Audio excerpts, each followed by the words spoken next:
Denver will be without quarterback Bo Nix, who broke his ankle in the second-to-last play of the game. On the NFC side of things, the Seahawks cruised to the NFL Championship game, handling the 49ers 41-6. They'll face the Rams, who took it in overtime 20-17. I'm Rob Thompson for 94.1 San Antonio Sports Star.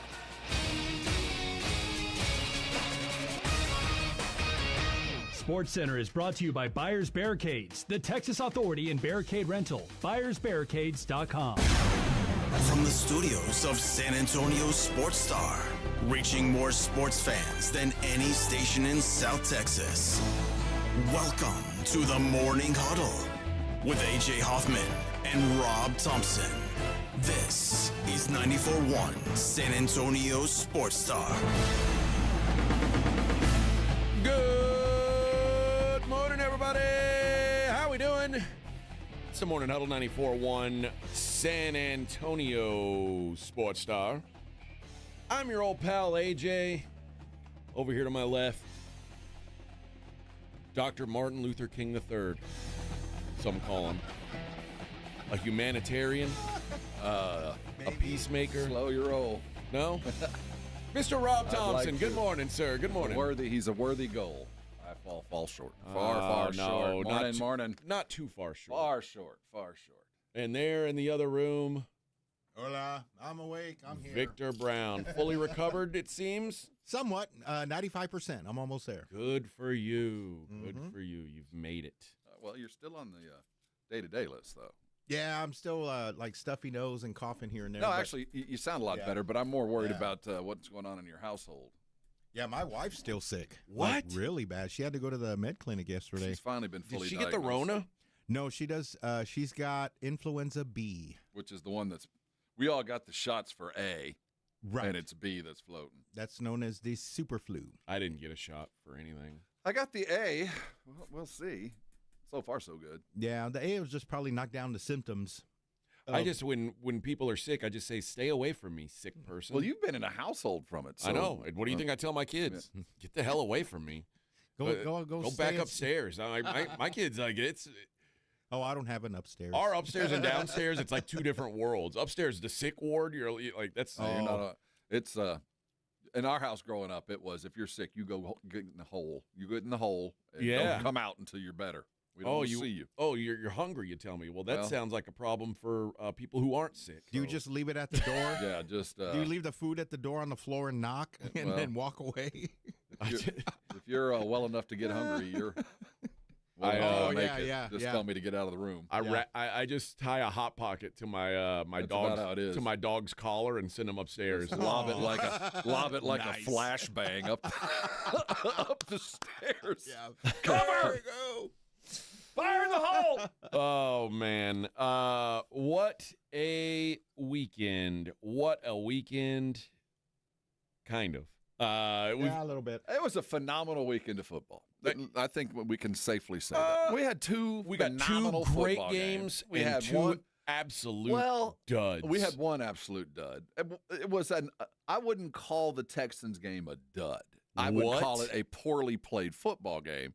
But it was interesting till the end. I didn't want to leave it.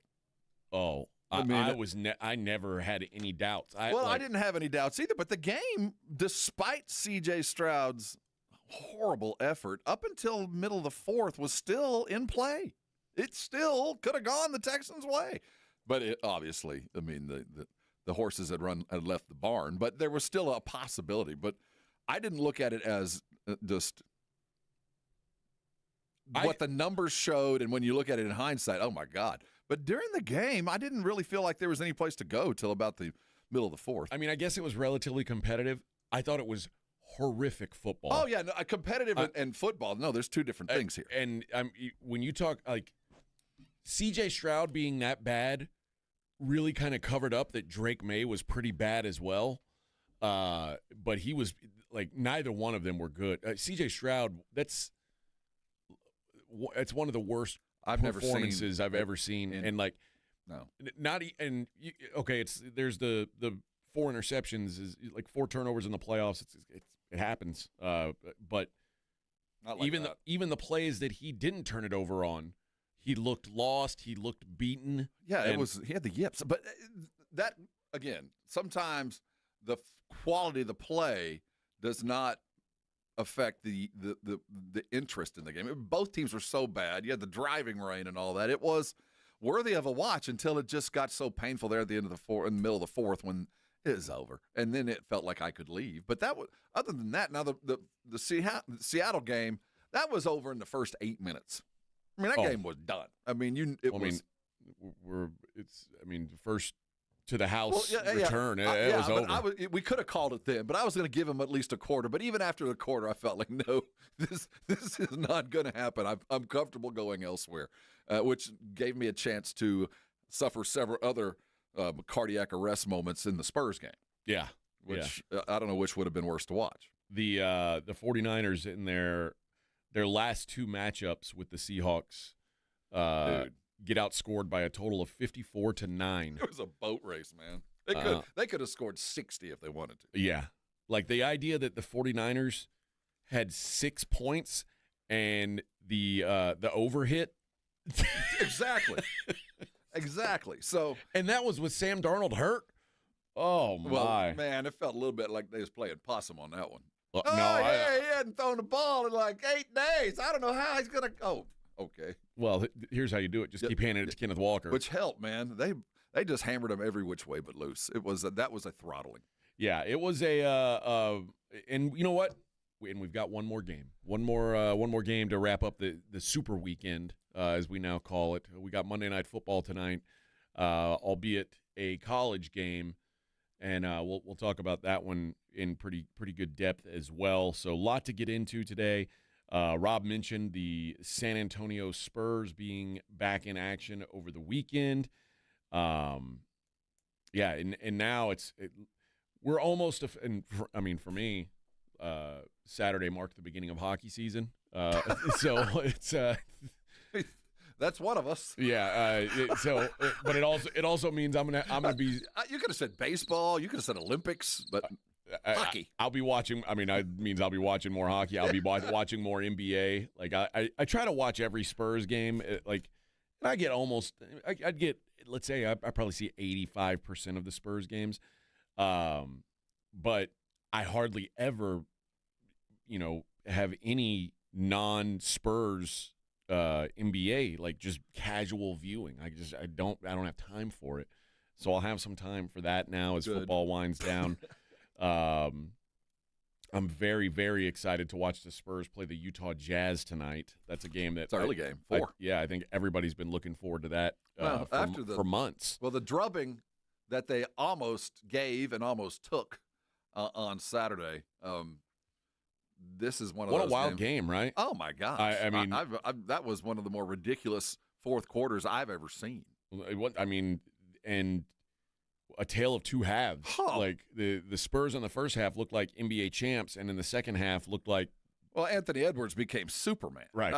That dude was just literally in fuego. It was video game highlights. And so was Victor, man. It was shot for shot for about 8 minutes. Spectacular. How good did Anthony Edwards have to be to basically make Victor's night an afterthought?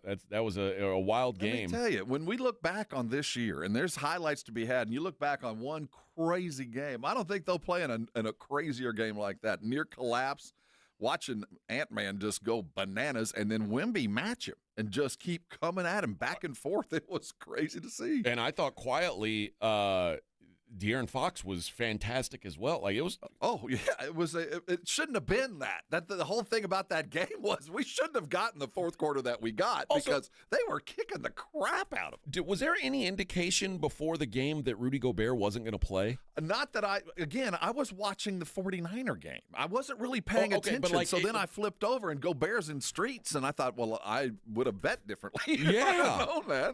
Which I'm not sure how much more I would have bet, but because Victor hit the numbers and he didn't hit the rebound numbers, so it didn't really affect his outcome, but the over certainly changed. Yeah. And it was – the thing about it was I think it helped them in the end because they defend Wemby better with Julius Randle. He's a better defender against Wemby because he'll come out and guard him. So I don't really think at the end of the day it mattered at the game. It probably hurt them more than it helped the Spurs, but at the end of it was more about Wemby hitting shots from the perimeter, which is what he would have done anyway, and Randall would have been in there playing. I get the sense in lieu of Randall, in lieu of Gobert anyway, because of the way Wemby was playing. Yeah, I think that, it felt like Keldon was getting to the basket very easily when he was in the game, and maybe that goes away. But, yeah, it was just a surprise to me that he wasn't playing, especially because, remember, they had set Anthony Edwards the game before, and it was like they were they decided to flip-flop him. Just a weird strategy, I thought. If you're going to punt a game, punt the game, and then it didn't help them at all. I mean, we walked out, and by the time I got there, the Spurs were up by like 10 or 11 already in the first. I mean, they got out fast and really didn't slow down until Anthony Edwards went in fuego. Yeah. So we'll talk Spurs. We'll see about that game coming up today. There's some early tips. Like I think. It's an all-day affair. There's maybe a noon tip. I think so. There's 4 straight, I think, on Peacock today. So we'll have plenty to discuss about the NBA today. Let me see. Yeah, noon on Peacock. Bucks Hawks. Then you get Thunder Cavs, Clippers Wizards at 2, Mavericks Knicks at 4. It looked good early on. Yep. And there's some games that aren't nationally televised. Pacers, Sixers, Suns, Nets. Celtics Pistons is your 7:00 game. That's the game. So and the Spurs, I guess the Spurs aren't one of the nationally televised games. No. So it's Bucks Hawks, Thunder Cavs, Mavericks Knicks, and Celtics Pistons are your nationally televised. If you're playing NBA at games. 7, and a lot of people paying attention to you. I think that's a bit of a misstep putting Celtics Pistons, the best game of the day, in the spot up against like. I would have maybe see some highlights. Yeah, I might have snuck Knicks Mavericks into that spot, but that's just me. Yeah. Who are we to say? Bucks Hawks. Hide that one. Maybe there's they want to keep the diehard basketball types. And I do want to have some discussion today about Indiana football. I guess from an angle that we haven't really discussed. So we'll do that later on in the show. But I think let's take our first break, Vic, and when we come back, we will start breaking down what we saw in the NFL this weekend, see how we got down to these Final Four. It's the Morning Huddle 94.1 San Antonio Sports Star. 94.1 San Antonio Sports Star traffic from News Talk 550 KTSA. Good morning. No major incidents going on. We do expect traffic volume to be light today due to the holiday. And then starting at 10 o'clock this midday, street closures due to the Martin Luther King March on a Martin Luther King Drive, both directions, eastbound, westbound, between South New Braunfels over to Upland Road. Right now on 1604 westbound, I-10 to 281, that's about a 15, 17-minute ride. About 10 minutes, 1604 northbound I-10 to 35, making your way through the Live Oak area. 281 southbound, 1604 to Wurzbach Parkway, that's about 5 minutes. And about 5 minutes, 35 northbound, Loop 410 to 1604. I'm Debbie Alcacer, KTSA Time Saver Traffic. This report is sponsored by Staples. It's a new year, and Staples has fresh deals to get you fully equipped for 2026, like up to $120 off HP Smart Tank printers. This deal means business, and so do these printers. Shop in-store and online today. Staples, that was easy. Ends January 31st. The College Football National Championship game is tonight, and the best place to watch is at the Rue Pub, 281 and Redland Road. Get there early. The Blitz will be broadcasting live from 2 to 6, and come hungry. You know the food is fantastic, and for many, you have the day off, so make a day out of it. Miami taking on Indiana, and you know the best place to watch any big game is the Rue Pub. Just down from the Big Blind, right next to the Angry Elephant at 281 and Redland Road. We'll see you at the Rue. Progressive knows RV owners like to travel at a nice, relaxing pace. Just like this commercial. They're not rushing to a departure gate at the airport because they depart from their driveway. And they can relax even more knowing they're protected by Progressive. Now here comes the fast part. Progressive Casualty Insurance Company and Affiliates. It's Pork Rind Appreciation Day at PorkRinds.com. Hall of Famer Devin Hester and PorkRinds.com are lining up to be the heroes for the Gridiron Greats Assistance Fund. Pork rinds are the MVP of the snack aisle. Low-carb, gluten-free, and packed with protein. Don't settle for ordinary on game day. Visit PorkRinds.com to enter for a chance to win a 2027 Big Game Travel Package and a year's supply of rinds. Support a great cause and find your favorite rinds at PorkRinds.com. Pork Rind Appreciation Day, the crunchiest day in football. Jake from State Farm. I just beat my running PR, so I'm celebrating with the Banana Bonanza smoothie. Hey, and you can keep celebrating when you create an affordable price just for you by bundling your home and auto with the State Farm Personal Price Plan. Go bananas. I will. Hey, make it a large. Bundling, just another way to save with the Personal Price Plan. Like a good neighbor, State Farm is there. Prices are based on rating plans that vary by state. Coverage options are selected by the customer. Availability, amount of discounts and savings, and eligibility vary by state. As veterans, we've lived through ups and downs. For many of us, alcohol's been there for both. Over time, we realized that a bottle of beer isn't a bottle of beer. And 2 fingers of whiskey are more than just the liquid. What we're really consuming when we drink is time. Sometimes it's a good time. Time with new friends in a bar, old friends over cards, or just a moment to unwind at the end of a long day. Sometimes it's wasted time.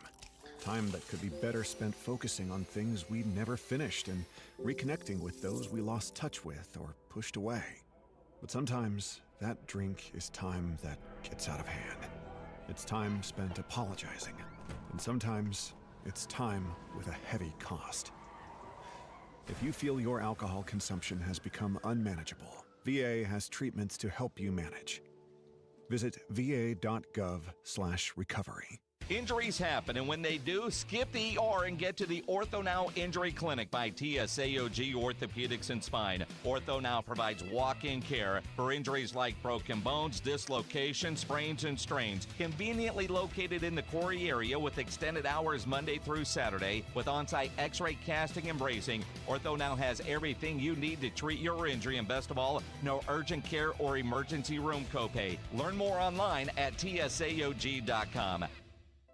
Eczema flaring up again? We have good news. Exoderm. If you or someone you love suffers from eczema or dermatitis, get Exoderm, the common sense answer for eczema. This stuff really does work. Exoderm contains the #1 doctor-recommended ingredient in a clean hypoallergenic cream with no harsh additives. Take back control of your eczema with affordable, fast-acting Exoderm Flare Control Cream. Exoderm. It's in the first aid aisle of your local Walmart, H-E-B, and other fine stores. You're locked on the Morning Huddle with AJ Hoffman and Rob Thompson. It's showtime!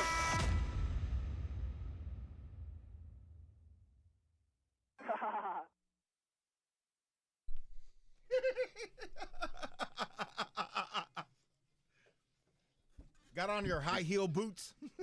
You got to pick up the pieces. Yeah. Yeah. Just reminds me of the George Gervin Spurs. Oh, which, by the way, as we undress these games, I like how you guys are Iceman, old enough to know about George Gervin Spurs. The Iceman does not apply. That's right. Go ahead and drop that nickname. Yep. I don't like it. With what? I've heard that it's the Caleb Williams nickname as Iceman. Nope, that's Gervin. That's Gervin. You're not allowed to have that. Okay. I vote. It's I'm been- sure most of the 512 It's taken. in the day, the 210 now, would agree completely. Well, The Iceman. Shut up. I mean, when you ice the game by throwing a pick, you can't really. Well, you can earn the Iceman, I guess, a lot of different ways. Yeah, he let's just say he's got a long way to go before he's even allowed to start stealing people's nicknames. We'll get to that game and Caleb in a moment. Let's start with the saddest game that was played over the weekend. If not the best. Probably. Well, it was certainly in the discussion, and it's 1 or 1A.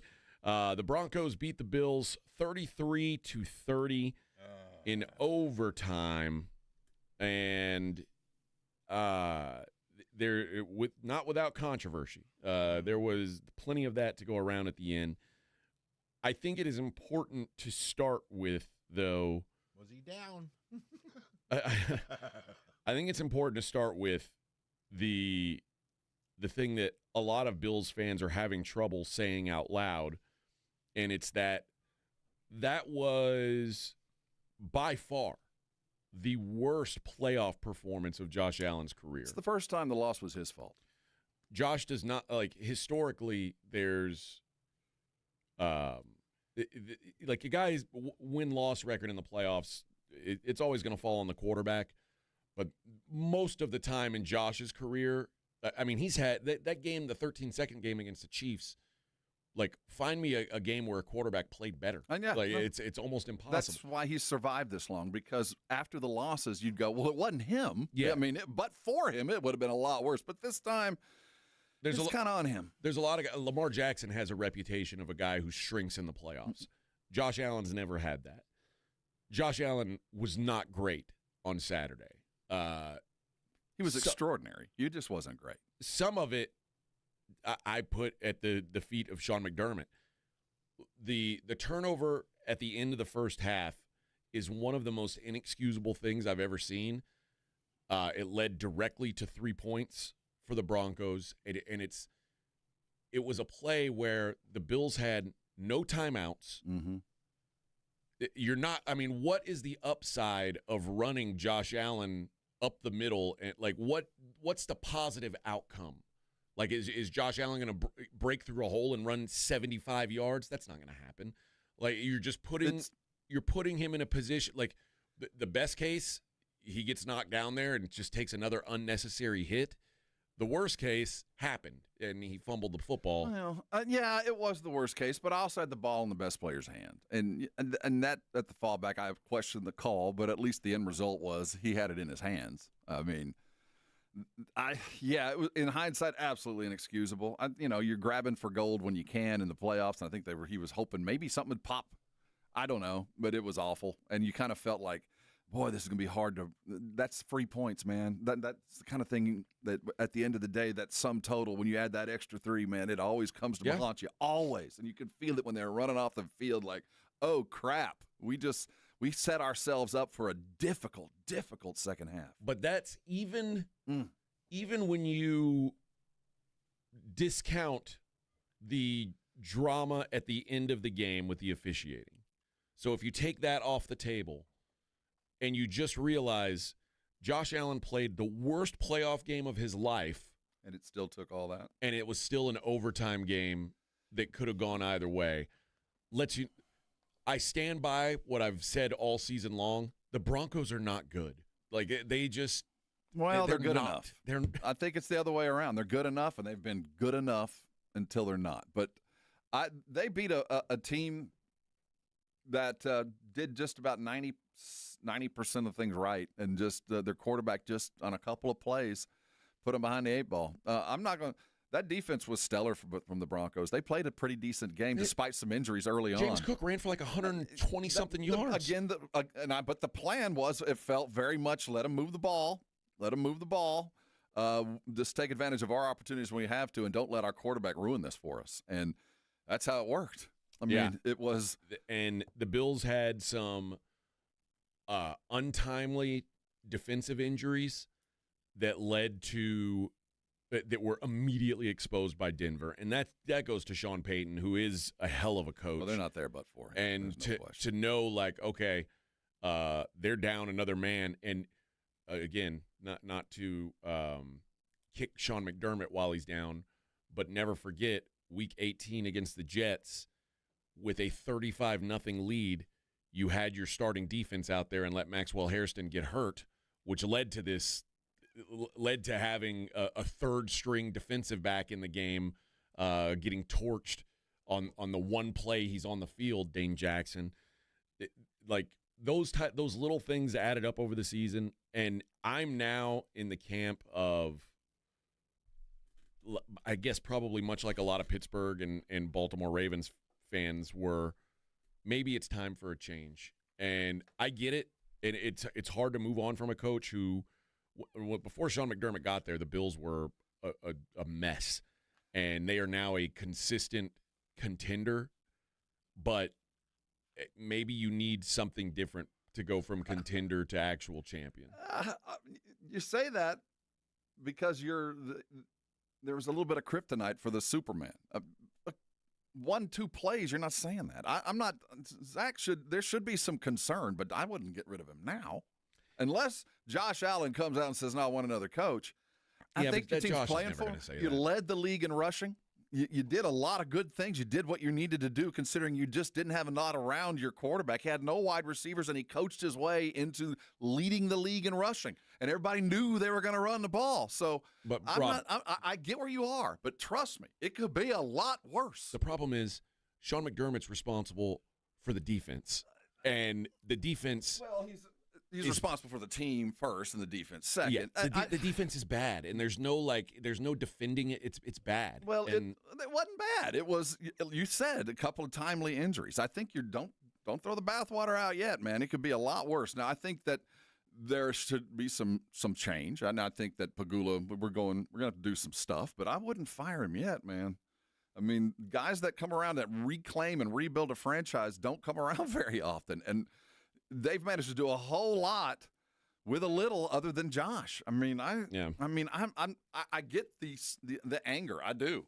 And this is the first time where you have to look inside and say it wasn't God, it was us, because the last couple it felt like God didn't want Buffalo to go. This one was, dang, there were some key errors, and I think there's a coaching mistake. In the overtime, it kind of did feel like God didn't want them. Well, no, you're kind of right. But God giveth and taketh away. But this one, it lands in Buffalo's lap. It hurts. This is one where you go, man, this is our fault. They didn't beat us. We gave it to them. Yeah. That at the end of the day. Well, let's take a break. When we come back, we'll talk about the overtime period and the things that happened there that led to the final score being what it was. See where we agree and disagree on these things. Morning Huddle 94.1 San Antonio Sports Star. 94.1 San Antonio Sports Star traffic from Newstalk 550 KTSA. Good morning. No major incidents going on. We do expect traffic volume to be light today due to the holiday. And then starting at 10 o'clock this midday, street closures due to the Martin Luther King March on a Martin Luther King Drive, both directions, eastbound, westbound, between South New Braunfels over to Upland Road. Right now on 1604 westbound, I-10 to 281, that's about a 17-minute ride. About 10 minutes, 1604 northbound I-10 to 35, making your way through the Live Oak area. 281 southbound, 1604 to Wurzbach Parkway, that's about 5 minutes. And about 5 minutes, 35 northbound, Loop 410 to 1604. I'm Debbie Alcacer, KTSA Time Saver Traffic. This report is sponsored by Allstate. Wish you could save on home insurance? With Allstate, you could easily save and get quality protection. Yep, it's a win-win. So what are you waiting for? Check Allstate first for a quote today. You're in good hands with Allstate. If you get arrested, get out of jail fast by calling AA Best Bail Bonds, 210-225-2121. Text bail to 474747 or online at mybestbailbonds.com. You don't have to call attorneys or anybody else. Don't be forced into a PR bond. If the jail offers you one, make sure you understand the conditions before accepting it. AA Best Bail Bonds. Nobody beats their price. They have payment plans. Call 210-225-2121 or mybestbailbonds.com. License number 149. Did you know that Apple started in a garage? Google started in a garage. So did Amazon and Hewlett-Packard. At the next rodeo, we have nothing against garages, but this is for those burgeoning businesses that started in backyards. Bedrooms, bathrooms, kitchens, home offices, and also garages. Small businesses with smaller beginnings that were looked down on, tucked down too, but had the smarts to survive and the grit to grow. And now they're ready for the next chapter, the next level. Now they're ready for the next rodeo. The Next Rodeo is a creative partner that brings world-class thinking to companies who know where they're going, no matter where they came from. The Next Rodeo. The difference between the business you have and the business you want is one great idea. Get the full story at thenextrodeo.com.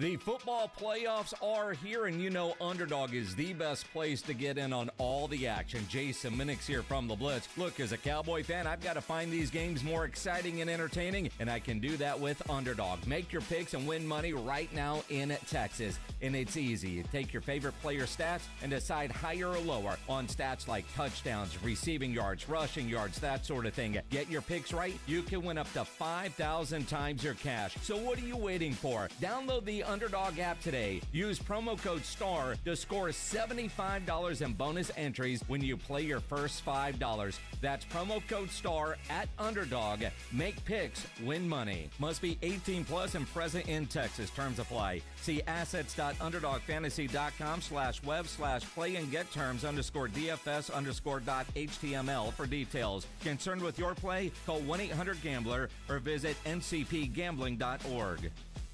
It's a new year, and Aleve is here to help you keep your New Year's resolutions on track. Whether it's a daily walk, hitting the gym, or spending more time with friends and family, Aleve's got your back. With up to 12 hours of body pain relief per dose, Aleve keeps you moving with long-lasting body pain relief so you can chase those dreams and achieve your goals. Don't let body pain slow you down. Keep going with Aleve, because this year is your year. Try Aleve. Use as directed for minor aches and pains. The impact of a meal goes well beyond feeding our bodies, because when people don't have to worry about where their next meal is coming from, they can truly thrive, like Marta. And now we'll hear from our class valedictorian, who with our hard work never ceases to amaze us. Please welcome Marta Moreno.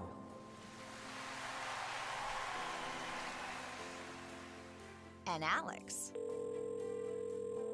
Hey, Alex, how did the interview go? I did it! I got the job! I can't believe it! I knew it. Let's meet up later to celebrate. And Diego. Mom! I got first place at the science fair with my volcano project. That's amazing, sweetie. Congratulations. Because when people are fed, futures are nourished, and everyone deserves to live a full life. Join the movement to end hunger at feedingamerica.org/actnow. feedingamerica.org/actnow. A public service announcement brought to you by Feeding America and the Ad Council. It's The Blitz with Jason and Joe. Afternoons at 2. Coming up Monday on The Blitz, we are live at the Roo Pub, 281 and Redland Road. With plenty to talk about after an NFL playoff weekend and a national championship game coming up on Monday night. And the Spurs play Monday afternoon. Looking forward to that. Watching that at the Roo Pub. You're off work. Come join us at the Roo. We start Monday at 2. The Blitz with Jason and Joe. Afternoons at 2 on 94.1 San Antonio Sports Star. Hi, this is Joe Reinagel, and you're listening to the home of the Dallas Cowboys, 94.1 San Antonio Sports Star.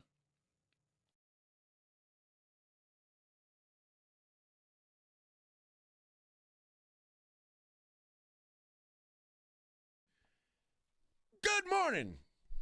Morning Huddle 94.1. Happy Martin Luther King Day. Look at us. We just work. Federal holiday. Banks closed. Doesn't phase I'll us. tell you. We're not. There ain't too many people working, judging by traffic this morning. There ain't nobody on the road. Wow.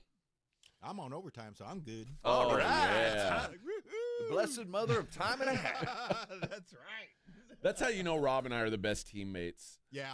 Because You they were both for me. They were like, what do you guys think about working on Monday? And I Well, think, they can't say no. So the ask was, are you thinking about working on Monday? I think Yeah. the suits handled this so brilliantly because they did it the only way that they could guarantee it was going to work. Right. They came to me first and said, do you want to work on Monday? And first of all, I didn't even realize when they asked me this last week that Monday was a holiday. And I was like, well, yeah, of course I'm going to work on Monday. The day after the playoffs, of course. And that's what I said. Yeah, there's like I said, there's playoffs game. What's going on? Do we have a company holiday? It was, it's Martin Luther King Day. I was like, oh, well, yeah, it's the day after the divisional playoff rounds, the day of the national championship day. We're going to work. And then he said, okay, well, I'm going to see if Rob's okay with that, and then we'll go from there. And I'm sure, I don't know if it's exactly how he led, but he said, AJ said he's going to work. Does that mean, are you okay to work? He didn't say that at all. Okay, good. Well, that would have been the right way to play it, was already say, well, AJ's in. Are you in? No, he said, are you thinking of working on Monday? And I was like, I don't know why not. We never take this day off. Yeah. Well, the thing for Vic is This is my first holiday working Yeah, Vic does 23 years. They don't like to let Vic work on time and a holidays half. because I make big he money. makes extra money. Well, they don't like that. Yeah, Vic becomes Why very didn't wealthy. you work last year? We worked last year. I just never worked holidays. It wasn't an option. But Yeah. they asked if I needed Vic in, and I said, yeah, of course. And then Dax came. You okay working Monday? It's like, of course. Yeah. I'll do We it. always work Monday. That was just an assumption. I mean, it's Well, it is even when what you it had is. even when you had a black co-host. Well, we did take that one off, but that was Okay. more of a different. There was other stuff going on at the time. Yeah. That's the move. That's the power play right there. You can't work on that day then. Nope. Yeah. So Vic, congratulations. You can buy some scratchers. Oh yeah. Now I can put gas. Hell yeah, man. The ending. First of all, I want to address something. Someone was saying, give Bo Nix credit where it's due. Bo Nix played a pretty good game. I still don't think Bo Nix is good. I think you have to redefine what good is. I think we can call him good. Okay. He's not a great quarterback. I mean, he's an average quarterback. I still think. Yeah, all right. You know what? I think you've downplayed him to the point where you need to kind of give him some credit. I'll He's say taken this. the team to the AFC Championship game. Well, Nick Foles did that. Well, no, not yet. Not yet. Not yet. Well, Nick Foles got to an NFC Championship game. He got to play in it. We haven't seen what happens yet. Yeah. But they haven't gotten anywhere. But it'll take more to change. Did you my see mind his on tweet, by the way? No. He said, good news is when you play New England and you have a backup quarterback, things work out pretty good. Yeah. I've heard rumor that Bo Nix didn't get hurt during the game. Like that he got hurt in a post-game celebration and they had to spin it, which it wouldn't shock me. At first I thought it was just like a random internet meme, but then like people who actually cover the Broncos are saying that may be the case. I've never seen anything like that. But they did show there was a lean in where Peyton and Nix were kind of got close. You could tell Peyton looked back like, "You hurt?"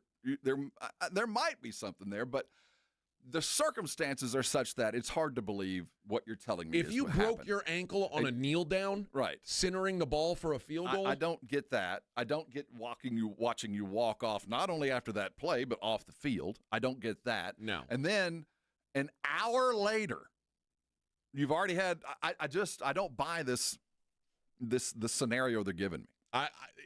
All I'll say is, and I don't know for a fact, obviously, it's a very viable story that he hurt himself in the celebration. Like I've never seen or heard of such thing in the history of the league where a guy literally finishes the game. Celebrations are had. People are out of the stadium. People are gone. And the coach walks up to the podium. I don't even know who was in the building by the time he showed back up. Oh, by the way, my quarterback's having surgery on Tuesday. What? Yeah. What? I can't imagine what the celebrations turned into in Denver on Saturday night. Yeah. Okay, so here is the overtime period where all the controversy took place first, like the interception, the last interception that Josh threw, the second of his picks, that is going to be discussed when and he was debated. laying on his back with full control. And a man touching him down. But was allowed to have the ball wrestled away because the football play had not completed. Whatever the football move. He hadn't survived the ground He hadn't survived what? Man, as a Cowboy fan, I will say it till I die. Dez caught it. In Buffalo, till you die, you will say Cooks caught it. His knee was down. He caught it. I mean, his whole he was laying on the ground. His whole body's down. I don't know how you define anything other than I was always told the moment I'm on the ground with control of the ball and somebody touches me, I'm down. The play's over. We've seen similar plays, like we saw one with Aaron Rodgers. Remember Aaron Rodgers against the Ravens, where he get the ball yanked out, and they said that's not a turnover. And then we saw it last night with Devontae Adams in a very similar play, and they said no, that's a complete pass. I think the bigger issue is there's not consistency. That's it. This completion of a move, the the different definitions for basically the same thing of telling us we don't know when the play's over. We can't figure out when the play is over.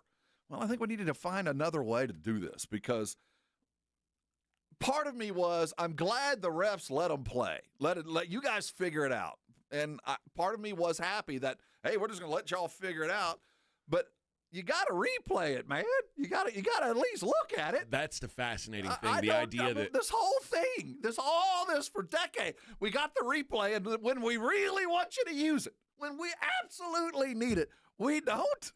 Well, and the NFL's explanation that they wanted to keep the game moving. What?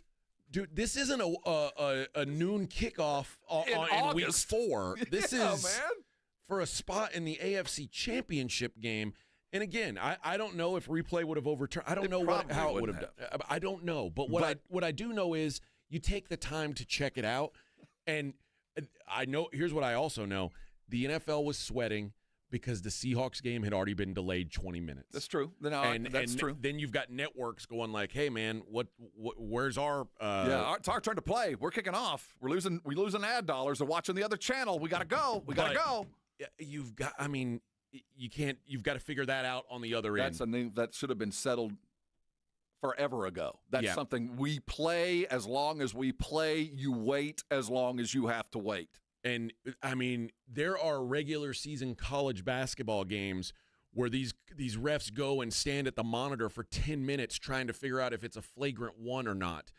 And if they're going to do that, then I think on a turnover, which remember when replay started, all turnovers are going to be reviewed. Especially in this situation. My God. What? So that, obviously, very controversial. The first one I thought was the debatable one. And then also, I mean, the catch that Mims had for a touchdown where the ball hit the ground and moved, and they didn't review that. I got to keep the game moving. Scoring plays and turnovers are supposed to always be reviewed. There just has to be consistency on what's a catch and what's not. And until we define that, we're going to go through this year after year after year. Oh, it's defined. No, it's not. Just it seems that the officials aren't on the same page about what the definition is. It's ill-applied. And that one, I could see both sides. I really could. And as a ref, let them play and let the video sort it out. I get that. But let the video sort it out without having a definitive end to it. And there probably would have been bitching even with the replay. But at least that function would have been used. Now it leads to all this other variables where you start going, well, the fix was in. Yeah. I mean, they obviously did not want Buffalo to go. Which, I mean, if the fix being in and not wanting Buffalo to go, and now you get Jarrett Stidham in the AFC title. All of that. Now you get what you wish for. Eagle fan says, AJ, if Josh hits Knox at the end of regulation, we're not having this conversation, which is true. But if you watch that throw, and that throw has been picked apart on television as well, if Josh throws that ball at an angle that he can actually hit Knox where he needs it, then the ball gets batted down at the line.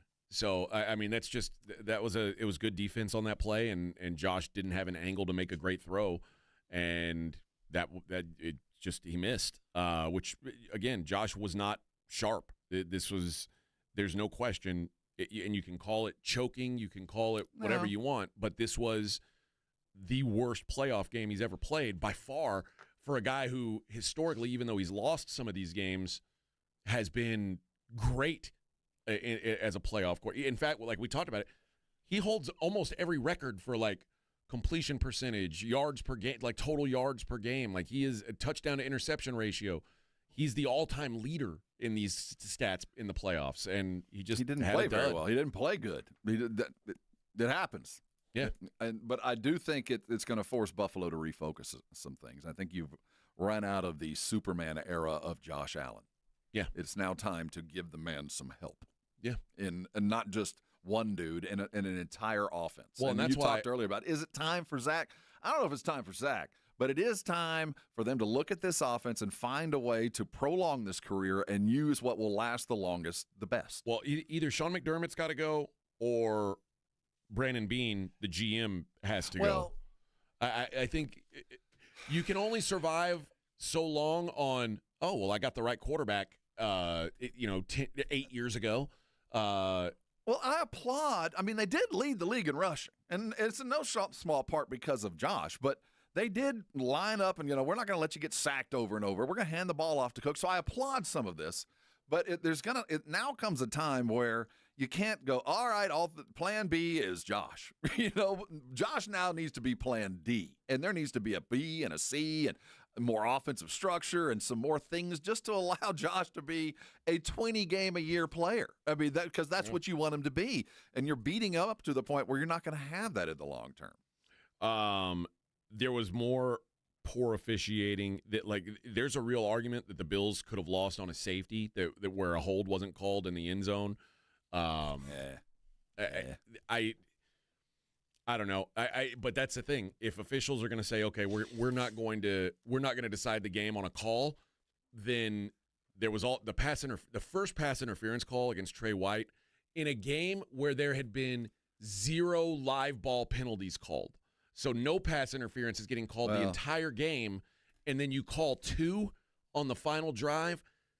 One of them was obvious, but the first one I really had a question with. The first one was right. that's great defense. Yeah. And also there was another, and I didn't mind it because of the way the game was being called. Mm-hmm. There was a pass interference on the other side that probably should have been called, where the guy's pulling Brandon Cook's arm back. But I said, you know what? They haven't called this all day. Let them play. Yeah, let them play. And then they called 2 in a row. I mean, don't get lost in the reffing. Don't get lost. I mean, it hurt, but at the end of the day, Buffalo had every opportunity to win this game. I mean, at the end of the day, despite all that, Buffalo should have won a football game. That 3 points in the first half was a killer. It was just an absolute murder shot in a game that you knew was going to be close. So that kind of haunts, and then you're forced to push, and your quarterback just fumbled the ball in a terrible time and was off on another pass that really mattered. It sucks. It does. And I'm not sure the best team progressed. I'm not. I can say that comfortably in the AFC that I have the 2 best teams, given the circumstances. I do. But the NFC, I don't think you can't say that certainly. Well, I mean, Buffalo should have been the better team. I'm saying in the AFC we don't have the 2 best teams. Well, in the NFC, I think there's no doubt we have the 2 best teams. I meant the NFC. I'm sorry. I meant the NFC. I mean, it's pretty apparent I got the best out of the NFC. In the AFC, shoot, weather played such a huge role in that New England game. I don't know. It was terrible, but we ain't got it. Yeah, we got more NFL to talk. It is the Morning Huddle 94.1 San Antonio Sports Star. Staples presents That Was Easy. So I'm opening a second location for my coffee shop this year. I smell trouble brewing. I needed to print new menus, loyalty cards, window signage, so I went to Staples. That'll cost you a latte.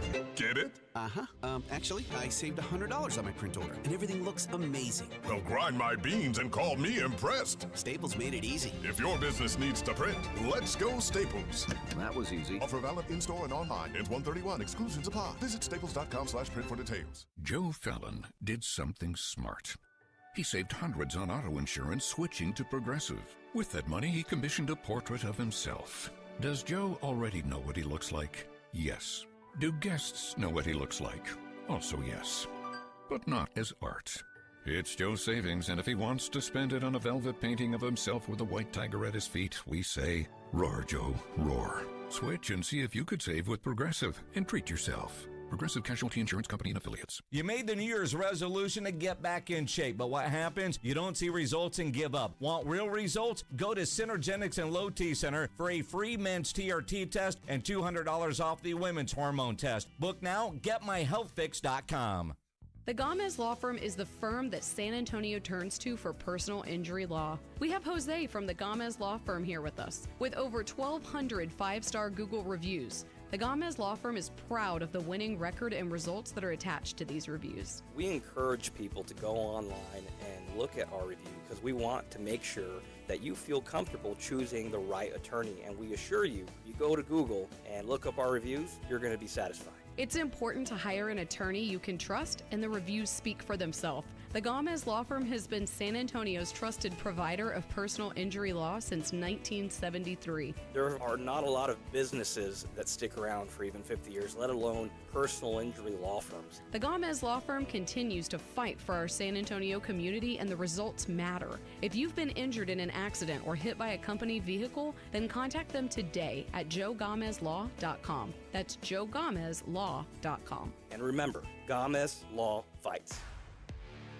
Hey, the big game is almost here, but every game is big when you play Prize Picks because it's so fun to be right. And when the big game comes around, I'm talking 2,000 times your money. But you got to remember something. That's the code Alamo. With $5, you can get $50 in free play when you go download the Prize Picks app. But when the big game hits, the specials are here, and we've got them. And I love Prize Picks because if my guy is winning, I can cash out early. That's one of the best things about Prize Picks is they take care of you from beginning to end. Prize Picks offers 2,000 times your cash. I've heard all different numbers, not 2,000 from other places. So when it comes down to the big game, and it could be that big game or any big game, Prize Picks makes it a big game. Download the app, use the code Alamo, and use some big free money to play the big game. Prize Picks, let me tell you how good it feels, because it feels so good to be right.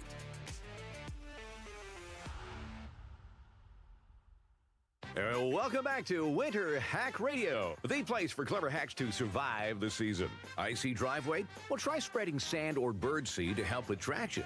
Snowy puppy paws? Well, grab a whisk, brush it off, done. Catch COVID-19? Well, just get... Actually, there's no hack for COVID-19. But if you test positive, prescription medications for COVID exist. Ask your doctor if they're right for you. Visit PfizerForAll.com to learn more. Sponsored by Pfizer. It's the Morning Huddle with A.J. Hoffman and Rob Thompson on 94.1 San Antonio's Sports Star.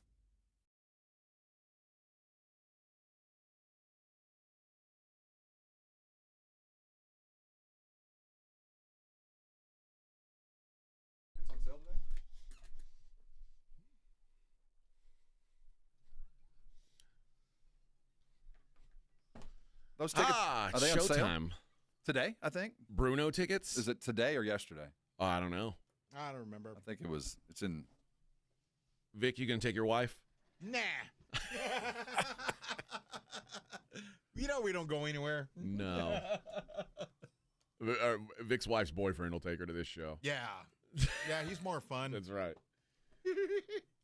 But you do have some overtime money coming. Yeah, so she might stick around. I'll find out how true. much. They went on sale yesterday, so you better jump in. By the way, 19,400 people have viewed the Bruno Mars event right in the last hour, so maybe it's this morning. I don't believe that. They don't lie. 19,000 people on Martin Luther King Day woke up before 7 to check on Bruno Mars tickets. Come on. Well, if they just broke today. Yeah, okay. Okay, Internet. Yeah. We do have some Parker McCollum tickets. It's not Bruno Mars, but it's Parker McCollum playing January 31st at the Frost Bank Center. It's part of the rodeo shows, right? I assume. So we got a pair of tickets to go see Parker McCollum if you want to go. We'll do that a little bit later on in the show. Eagle fan says you never want to leave it up to the officials, and yeah, no choice. that is, I mean, that is at the end. It's easy to say that. It's also it's tough to deal with it when it feels like it was. Manny says I don't know. Manny might be a Broncos fan because he is defending Bo Nix, but he says he didn't have control of the ball to complete the catch. Jose says, as much as I like to see the pain in AJ after a loss, that was not an interception.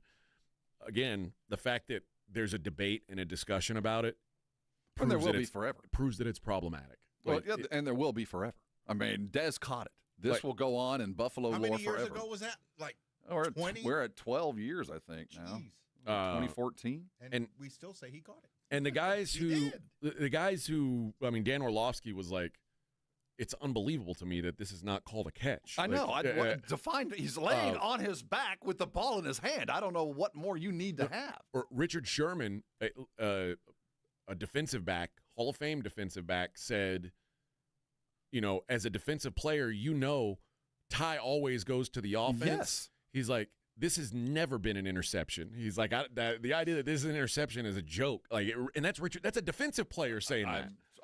I've lived through this pain, and we're like I said, we're 12 years later. But 12 years, we still can't decide It was easier before. But at the end of the day, and like I said, if Josh Allen plays even a typical, not a Superman Josh Allen game, but just like his average game, this isn't a discussion because the Bills had 5 turnovers. Josh Allen played the worst game he's played in his playoff career. The officiating down the stretch, every call went Denver's way. And at the end of the day, they lost by 3 in overtime. Like that tells you that Josh, had he played a little bit better, we wouldn't be having this talk. And that's how the Bills, I think, have to probably have to swallow that pill.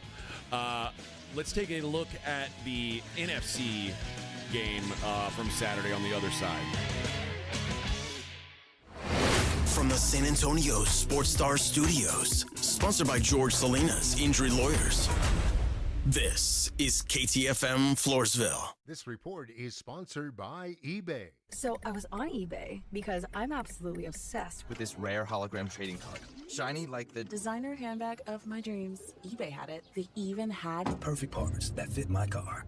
Millions of finds, each with a story. eBay. Get real results for your health this new year with Synergenics and Low T Center. For a limited time, the men's TRT test is free, and the ladies take $200 off the women's hormone test. Say no to diet trends, questionable online treatments, and deceptive prices from other places. Looking for the best? Synergenics and Low T Center are the leading experts. Meet with a real provider, get real medication, and see real results. Learn more at GetMyHealthFix.com for Synergenics and Low T Center. GetMyHealthFix.com.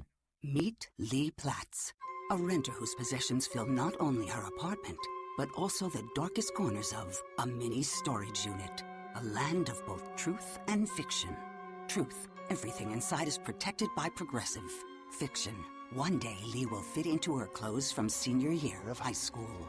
Renters, discover coverage for what you love and what you can't get rid of in Progressive's Protection Zone. Get a quote at Progressive.com. Progressive Casualty Insurance Company affiliates and third-party insurers. My name is Whitney Allen. I am a widow. My husband, Ryan, died. We never thought in a million years we'd have to use life insurance. The unexpected happened. With Ethos, it is so fast and easy. It's 100% online. You can get a quote in seconds, apply in minutes, and get same-day coverage. No medical exams, and you can get up to $3 million worth of coverage through Ethos. Get your free quote at ethos.com/game. That's ethos.com/game. Time spent on application may vary. Online health questions required.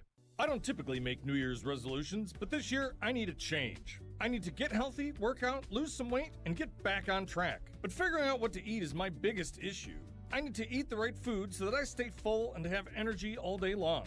I know the solution: Omaha Steaks. Starting the year strong is easier and more delicious with premium portioned proteins from Omaha Steaks. From handcrafted USDA-certified tender steaks to gourmet burgers, versatile chicken and pork, seafood, and more. They have an unmatched variety of high-quality proteins that everyone loves. And when you deserve that cheat day, and we all do from time to time, they also offer desserts and easy-to-prepare comfort food. Support your fresh start with high-quality proteins from Omaha Steaks. Let Omaha Steaks deliver high-quality proteins right to your door. Visit omahasteaks.com and get an extra $35 off with promo code SKY at checkout. That's OMAHA steaks.com, promo code SKY. Terms apply. See site for details. I'm Bob Burke, founder and chairman of Burke America Parts Group, a family of brands that includes RepairClinic.com, an appliance and HVAC parts solution company that's grown into an international brand. Before AmericanEagle.com, we partially launched a new technology platform developed by another firm. American Eagle helped take our technology to a whole new level with digital marketing, software development, and business insights into our key markets, appliances, HVAC, and outdoor power equipment, and did so both on time and on budget. AmericanEagle.com has the resources, experience, and talent needed to produce solutions. Our new technology platform, developed by AmericanEagle.com, has produced tremendous results with higher traffic, conversion, engagement, and online revenue. If you have any home repairs you need to take care of, check us out at RepairClinic.com. If you need a world-class website or technology project, then I would highly recommend AmericanEagle.com. Call AmericanEagle.com at 773-NETWORK. That's AmericanEagle.com, 773-NETWORK. Substance use disorder and addiction is so isolating. And so, as a Black woman in recovery, hope must be loud. It grows louder when you ask for help, and you're vulnerable. It is the thread that lets you know that no matter what happens, you will be okay. When we learn the power of hope, recovery is possible. Find out how at startwithhope.com. Brought to you by the National Council for Mental Wellbeing, Shatterproof, and the Ad Council. James was diagnosed at 3 months old with neuroblastoma. We went from thinking we had a healthy 3-month-old little boy, all of a sudden we had this super serious cancer. It was heartbreaking. He had chemotherapy until he was just under a year old, and at that point he was in remission.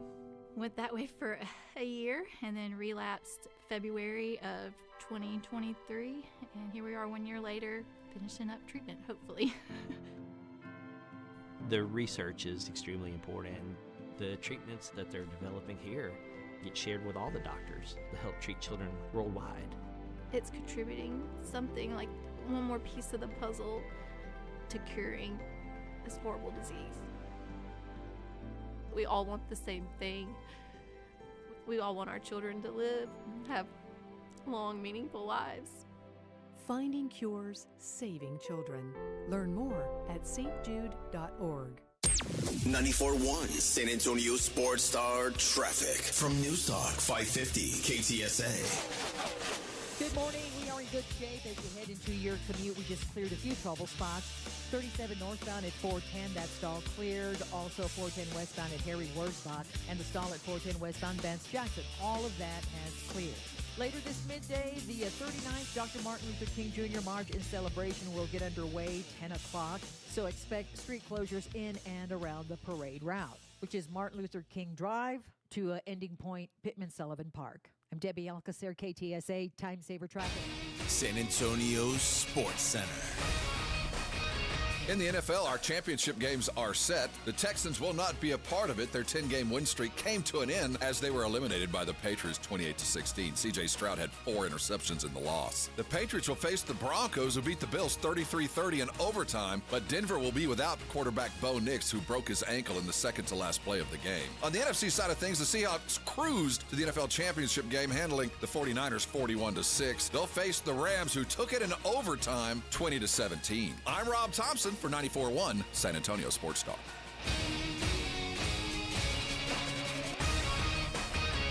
Sports Center is brought to you by Buyers Barricades, the Texas Authority in Barricade Rental. BuyersBarricades.com. From the studios of San Antonio Sports Star, reaching more sports fans than any station in South Texas. Welcome to the Morning Huddle with A.J. Hoffman and Rob Thompson. This is 94.1 San Antonio Sports Star. 7:02 on the Morning Huddle, 94.1 San Antonio Sports Star. Savior says Bills defense gave up 30. Well, I mean, they gave up 17 of those directly off of turnovers. So the Bills defense actually played better than I would have expected them to. Well, I mean, they were playing against a they were playing against a bad offense. Like they did. I thought they did a pretty good job, quite frankly. Just offense. For me, this came down to the Denver defense, who always felt like, even last night, first of all, the beginning of the Bronco-Buffalo game was as violent and hard-hitting football for about 8 minutes. It was no way you could sustain the way they were hitting each other. Notice how many dudes dropped out after the first 4 or 5 plays. I mean, it was hard-hitting. And once they kind of settled in and learned to, let's not play at 11 or we're going to kill ourselves, it was still a very hard-hitting, cold, old-school hard-hitting. I can't get over how physical that game was. If you told me the Broncos were going to have 22 carries for 70 yards. And they were hard-earned 70, man. And that, I mean, I would have said the Bills defense did everything I could have asked from them and more. They kind of did. I'm not mad at the defense in that game. The defense did their job. Josh Allen and Sean McDermott didn't do theirs. And it's unfortunate. And I'm fully aware that if not for Josh Allen, this game, I mean, I said it this weekend to my kid. I said, I don't think you understand. Like, if Josh Allen didn't play for the Bills would be the Raiders. Oh, true. Like, they are. He's Superman. They are a Josh Allen injury away from being a disaster franchise.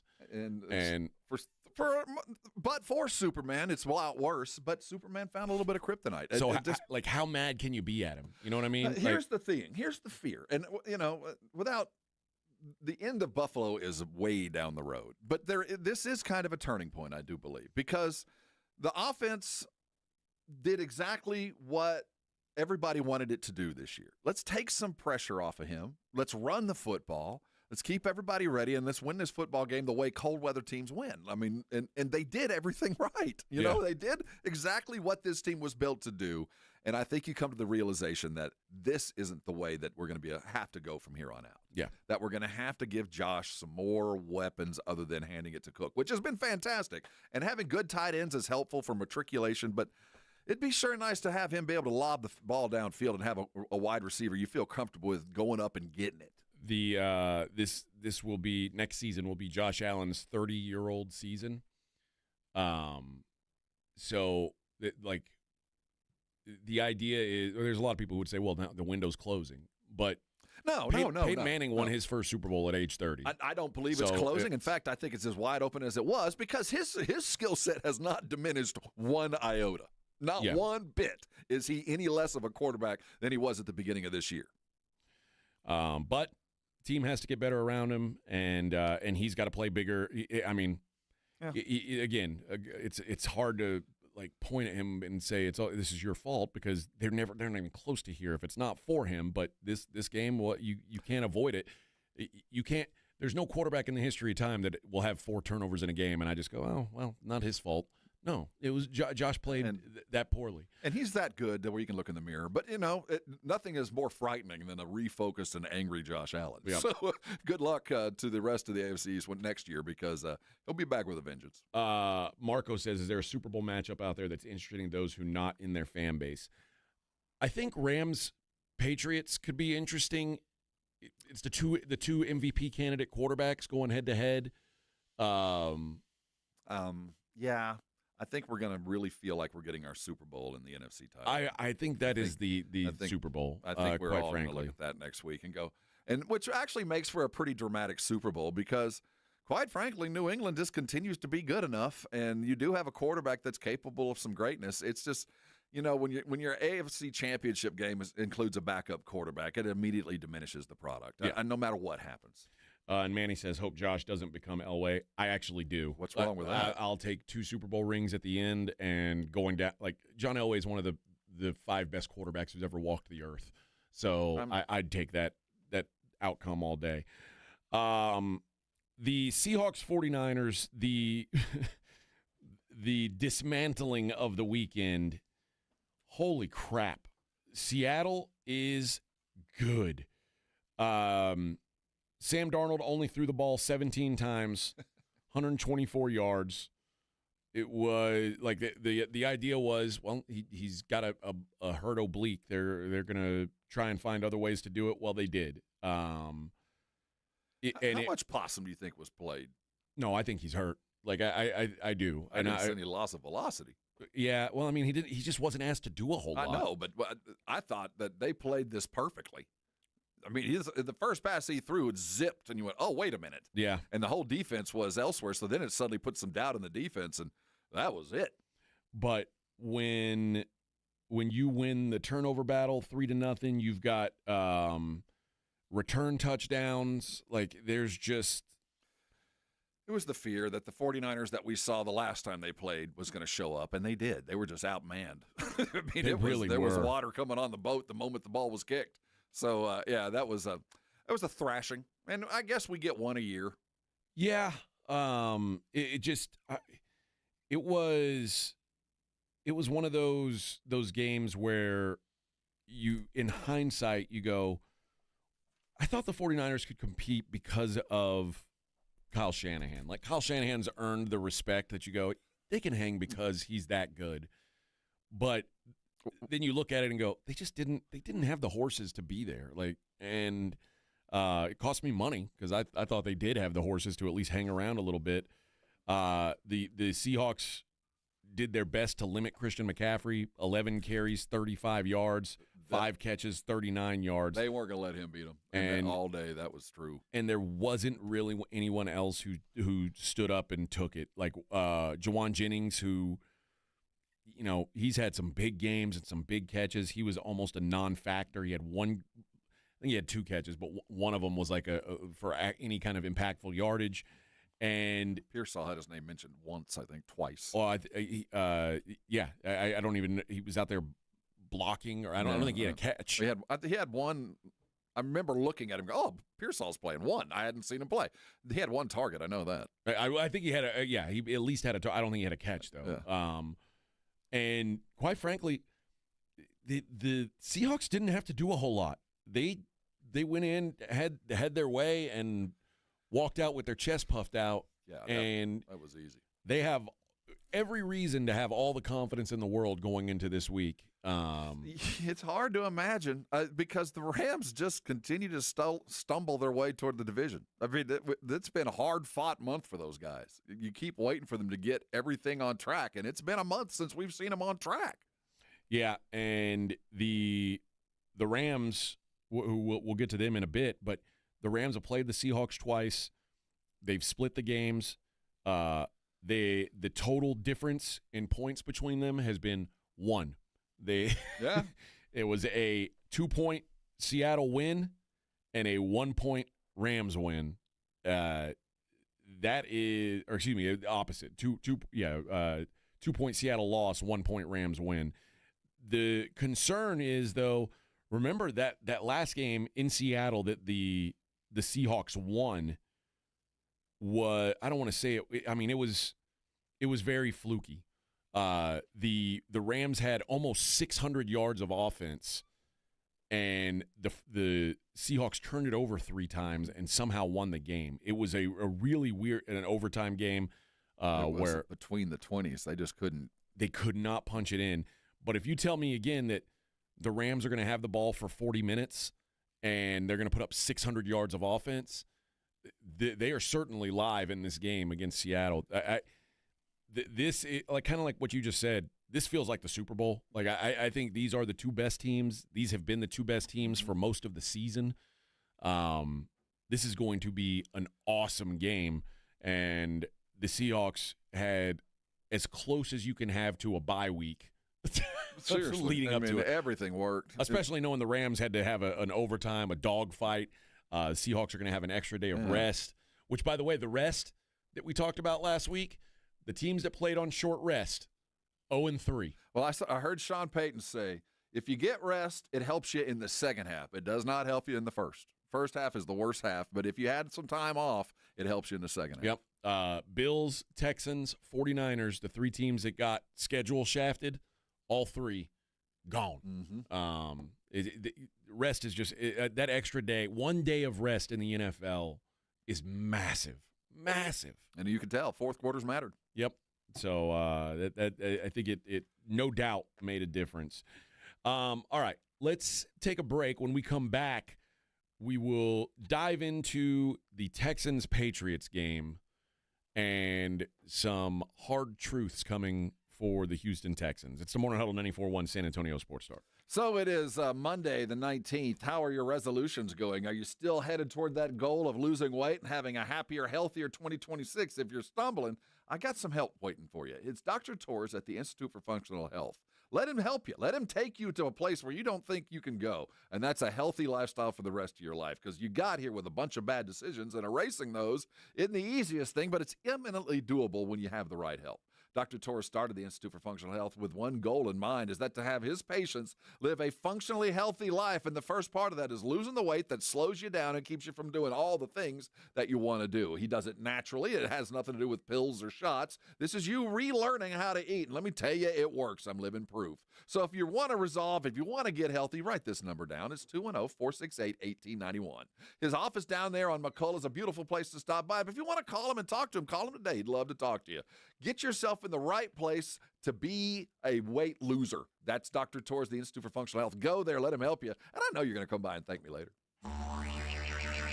You know the Roo Pub has proven to be the best place to watch games with those 3 massive 170-inch screens and TVs all around. All the games, all the fights, and when you show up at the Roo Pub, show up hungry. The food is fantastic. Open daily at 11. Great for lunch, great for dinner, great for late at night, and the best place to watch a game. Just down from the big blind, right next to the Angry Elephant. The Roo Pub, 281 in Redland Road. We'll see you at the Roo.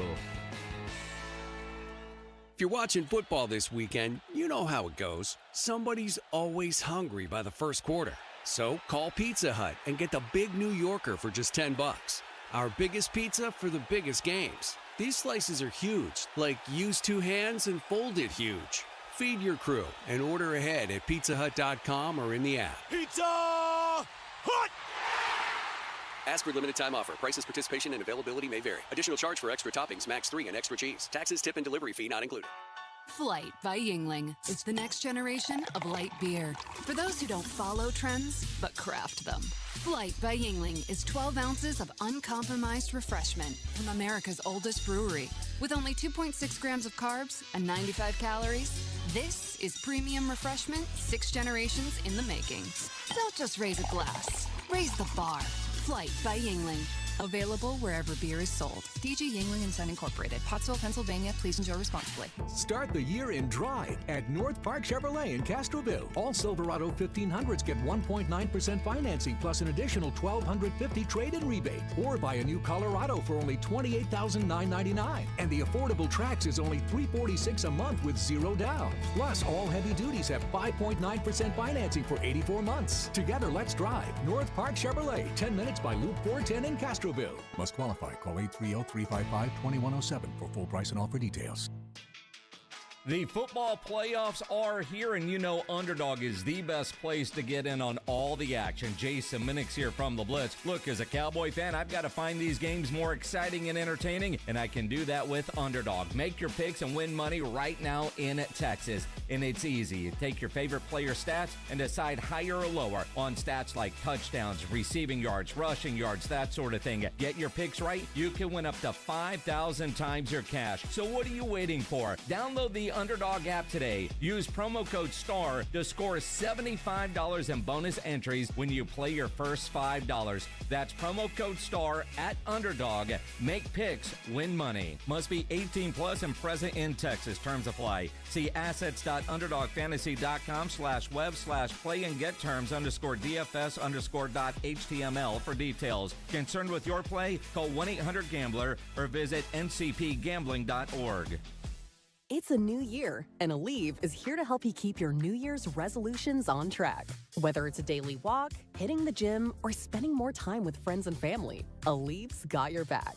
With up to 12 hours of body pain relief per dose, Aleve keeps you moving with long-lasting body pain relief so you can chase those dreams and achieve your goals. Don't let body pain slow you down. Keep going with Aleve, because this year is your year. Try Aleve. Use as directed for minor aches and pains. My fiance is a veteran. He was a combat medic in the Army. I did tours in Korea, Germany, and Bosnia before I got injured. There's been a lot of wear and tear on his body. My knees are bone on bone from doing all those jumps and lugging my backpack and all that gear around. I was also exposed to toxins. When Yusuf got out of the military, he needed help getting his disability benefits. Luckily, DAV came to the rescue. They fought for me the same way that I fought for my country. Every year, DAV provides life-changing support to more than 1 million veterans like Yusuf, helping them get the benefits they've earned so they can achieve victories, great and small. Now Yusuf is paying it forward. DAV has been instrumental in helping him start 2 healthcare technology companies that are working to help veterans everywhere. My victory is never giving up and finding more ways to serve. He's pretty amazing. Support more victories for veterans. Go to DAV.org. It's the Morning Huddle with AJ Hoffman and Rob Thompson.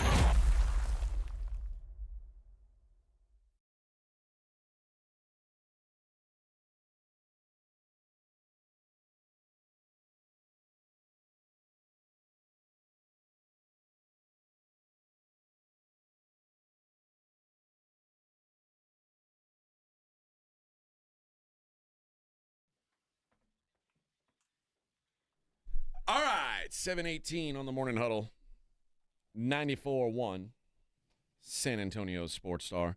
I guess we don't need to spend much time on that Seahawks-49ers game because it was not a game worthy of much time. Other than to tell you, Seahawks are freaking good. And sea chickens. They are who we thought they were. They are. The only defense, I think, in the conversation with the Seattle Seahawks is the Houston Texans, and they played their asses off. There was zero chance they could overcome what C.J. Stroud did in that game. C.J. Stroud, 20 of 47. God bless America, man. 212 yards, 1 touchdown, 4 picks. 4 picks and 1 torn ACL because of a poor pass. He was so off on a pass that he blew out his tight end's knee. Yeah. Think about that. It had to go back. He blew his tight end's knee out. I've never been in a situation where one dude was so responsible. One dude was so responsible for a loss. There's no other place to look. There is none. And I feel bad that he's in this situation, but, dude, that's the job you've chosen. I don't know if I'm on that defense that I can look him in the eye ever again. I can ever trust him because of what went on half that other side of the building. Half that building was Super Bowl ready. Yeah. Half that building was. The other half, well, and 3/4 of that other side was too. Well, but one dude. Woody Marks, 14 carries, 17 yards. The Patriots had zero respect for C.J. Stroud. They said, okay, you're not going to run on us. C.J., go do something. And not only could he not do something, he made their job easier. Never seen a meltdown like that ever. I can't even count how many times he should have thrown an interception. That were bad passes that they just got away with because the ball was wet. One of my prop bets from this weekend was C.J. Stroud over a half an interception. Oh. I mean, wish I'd have seen that. It was even money. Like I wonder what I could have gotten if I said he's going to throw multiple interceptions. It was so like there were some passes where it was just screw it, I'm throwing it, and like not to anybody, I'm just throwing it in the air, and we'll see what happens. It was maybe the most embarrassing quarterbacking performance I've seen in a playoff game ever. I'm trying to think to when I've seen one worse. I'm telling you, I've watched football for a long, long time. Now, I've seen some rookies get thrown into situations where it was, but never this. Never this. So last year, if you remember, or maybe 2 years ago, it was 2 years ago, Trevor Lawrence had 4 picks in the first half against the Chargers, but they came back and won the game. Yeah. He threw 4 touchdowns. They won the game. It was a miraculous performance at the end of the day. I mean, he was the worst and then played well enough to get him back in. What does Peyton Manning say? Every interception has its own story. And, I don't know of the interceptions he threw yesterday were bad routes. I don't think any of them were. No, honestly. One of them, though, was a ball that his receiver should have caught. And some of those are 50-50. And I like to look at every interception does have its own story. But when you see the look in your quarterback's eye, when you see the way he has begun the game, even on handoffs, even on the basic calling of flipping out of plays, it wasn't just him throwing. There was no leadership. He was just a function. He was just the 11th guy on the offense, and that's not how you don't win an NFL game like that. You certainly don't win a playoff game with your quarterback as just the 11th dude. No. And, I mean, obviously, so there was no Nico Collins. They lost Dalton Schultz, who was their best. The best matchup advantage they had on the field was Dalton Schultz. He gets up. He doesn't even play the full half. He got 50 yards when he was out there, and then he's gone. He's in the tent, back out, out good. They don't have their right tackle. I mean, there was a lot of stuff going against them, but. And if this would have been last year, I'd have given him credit. You're a 3-year quarterback now, baby. I mean, you're a veteran. You're a playoff veteran. You've won games. This was so out of the norm. And if it was just one game, you go, wow, you had a terrible day. This is 2 games in a row. Yeah. Did you see the numbers for he's got, I forget exactly He's 51%, 7 interceptions. Is it 7? I'm not kidding. In the last 2 weeks? In the last 2 weeks, he threw like 51% from the incompletion rate, 7 interceptions. Oh. I've never Dreadful. seen anything like it. So at what point do you go, why don't you hide his helmet? At what point is it that sunk cost theory that at some point you need to just pull the ripcord? I don't understand. After the first series in the third quarter, you didn't do something. And one of the things I was talking to my son about, because my son is a Texans fan, and the difference between – and Josh Allen and C.J. Stroud both had 4 turnovers. The difference is with Josh Allen, he has to go do these miraculous things, and with that comes risk, and sometimes it's going to go the wrong way. With the Texans, all you have to do is not screw it up. Right. That defense is so incredible, and it's under appreciated now because they won the football game. Drake May was horrible. He was. Well, horrible. He was horrible because, one, the defense was that good, and he wasn't necessarily on target. Well, and he wasn't taking care of the football. Like, he was just sloppy, and he ends up having 3 turnovers himself, but they win the football game, so it's overlooked. But when your defense is what the Texans' defense is, your job is simple. It's don't give away the game. Don't give away the game. And CJ gave away the game. Every turn, he gave away the game. His 25 postseason, here it is. 2 touchdowns, 5 interceptions, 51.9% completion rating, 51.8 rating. Yesterday, 4 interceptions, 21.1 QBR. He's the first quarterback ever with 5+ interceptions and 5+ fumbles in 2 playoff games. And he's now 0-3 with a divisional record, and Houston is now 0-7 going into a contract negotiation year. That's the other discussion point here is, what do you do if you're the Texans? How do you wave handle goodbye this? is what you do, or there's no negotiations this summer. This and it's the rookie season was phenomenal. It was. That ain't C.J. Stroud, though. And we've now got 2 data points that say he is a below-average quarterback and versus 1 that says he's a good quarterback, maybe even a great quarterback. But those 2, and especially with these playoff performances, oy vey, he is going to come to the Texans. His agent is going to ask for $60 million. A year, not total. A year. $300 million deal down the pike.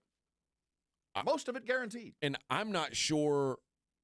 I don't know that if I'm the Texans, I can even consider this. Run. Look who else is playing in the division championship games. Look who the other quarterbacks are. You don't need to spend that much money. You just need to spend it appropriately. Run from this. Now, I'm not saying don't eventually sign him, but if you do any deal now, you're rewarding failure. Yeah. That's just, we know you suck, but at least you're a safe suck. I thought there was going to be serious consideration given to having Davis Mills come out at halftime. And I get it. You'd have made the next year decision then. Well, you would have. Yeah. And that's what the halftime show when my son and I were talking about what they should do, and I said I'd bring Davis Mills out. And I forget who it was on the panel said, don't put Davis Mills in. If you do, it's over. He said, this is where you see what C.J. Stroud is made of, and this is where you really find out. True. He's going to come out in the second half, and he's going to play for $300 million. And it will make that decision for you. If he fails, it's unfortunate, but at least you'll know. And quite frankly, there may be more value in finding this out about C.J. Stroud now than had Davis Mills come in and won the game, and then they just start C.J. Stroud again next week. If I'm the Texans, I want to know. Wow. And I think you kind of know now. And it's really hard when you spend the number 2 pick in the draft on a guy it's really hard to say. The good news we is you were got wrong. Will Anderson out of that draft. Carry on, man. Carry on. That is true. Your draft, even without him, is a success. You got an all NFL type in that draft, and you can get rid of your quarterback. I'd be on the phone with the Jets right now. I mean, I would I'd be at calling least the Raiders right now. And those teams might take him off your hands. Dude, and I don't even need your one, man. Take him off my hands to eliminate not just the imminent salary, but the collapse of my team. I don't know how. If I'm a defensive player and I show up and I see him in practice in May, dude, I hope you were working out every day since I last saw you. You better be dipped in gold. Yeah, if you trade him for second-round picks, you're basically the junkie just saying, "Hey, take my stash. I don't want it in my house. I gotta go cold turkey, brother. I can't have it in my house because if it's here, I'll use it." Seriously, if I've got the option to pay C.J. Stroud, I'm going to pay him. That might be the case. I really don't know what the Texans do. I mean, I think you have to discuss all options at this point. And there are teams, make no mistake, the Vegas Raiders and the New York Jets would look at a guy like C.J. Stroud as a savior.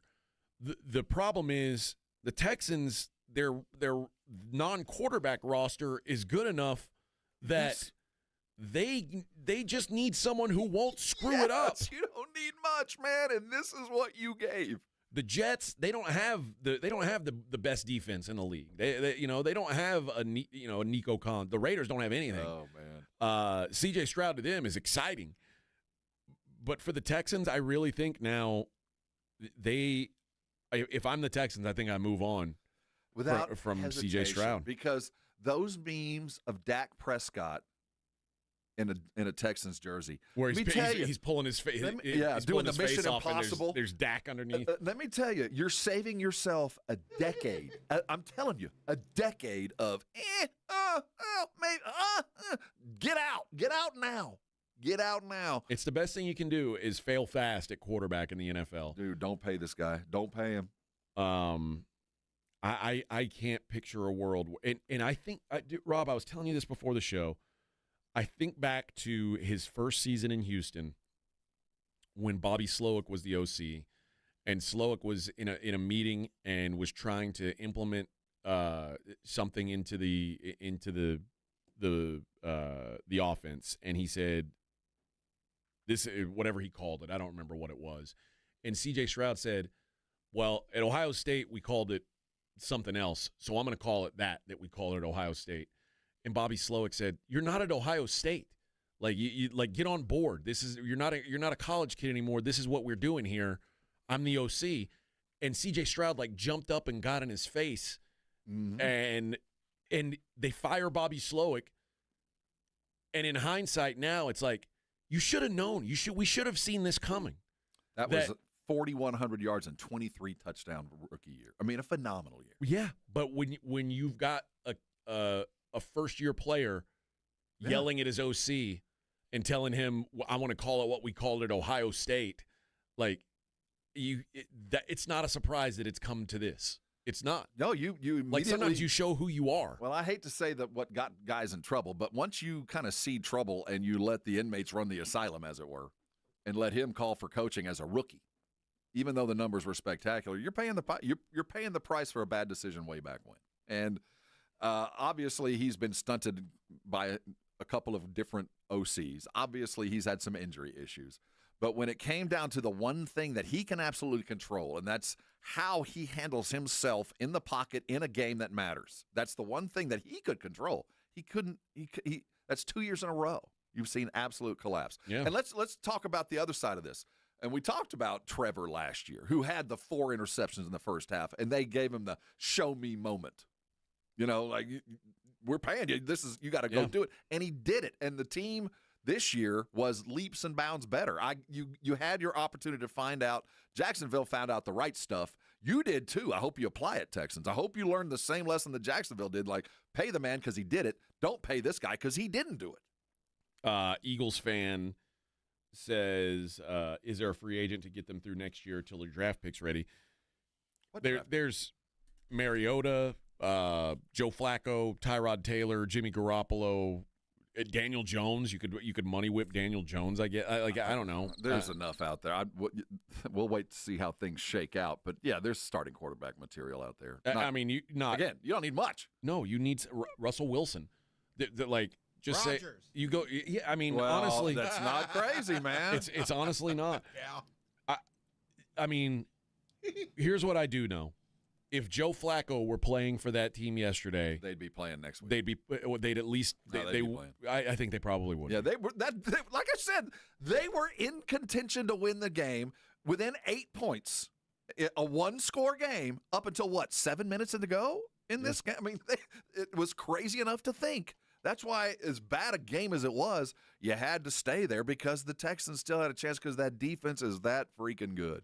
And sometimes you just need to know what you are, and just being a game manager isn't the worst thing. And in that game, all they needed CJ to do was be a game manager, and he just couldn't do it. And that's why I said Joe Flacco, because Joe Flacco's a guy who, remember in Baltimore, everybody was like, he's a game manager. Why would you pay him top money? And then he game managed his way to a Super Bowl, and people were like, oh, well, maybe we do pay him. They had to. And it turns out, Joe Flacco was a great quarterback, and he was great in that position. And I don't think the Ravens regret the way they handled it. C.J. Stroud, in a game where all they needed him to do was manage the game and not screw it up, did everything possible to screw it up. How many coaches? 8 coaches, 9 coaches got fired this year. Yeah. And I think we are getting to a much more disposable league where we're seeing owners that are more than willing to pull the trigger early. Like if it's not working out, it's time for you to go. And I think the coaches are always the first and easiest thing to do. But at some point, these owners are going to start realizing, I just can't pay this quarterback $300 million and know full well that it's going to cost me at least 2 coaches and buyouts. I'm going to have to pay this guy to go away, and I'm going to have to pay another one because this quarterback, I had to pay him. That's what the league always told me to do. Well, that hasn't worked, and I don't think we're going to see this anymore. I think the buyouts, once Russell Wilson got bought out twice, I think there's a lot of owners that are more than willing to cut ties with the situation as it is. The status quo is the Dallas Cowboys, and if you want to be like the Dallas Cowboys, feel free to overpay your quarterback. Feel free. You'll win enough games to keep yourself in the news, but you will never, never win a ring. There are a lot of key free agents now for the Texans. Pay everybody on the defense. That's where the money goes. Sheldon Rankins is a free agent. Naquan Jones is a free agent. Danico Autry on that like Derek Barnett. They've got some guys on that defense that are free agents.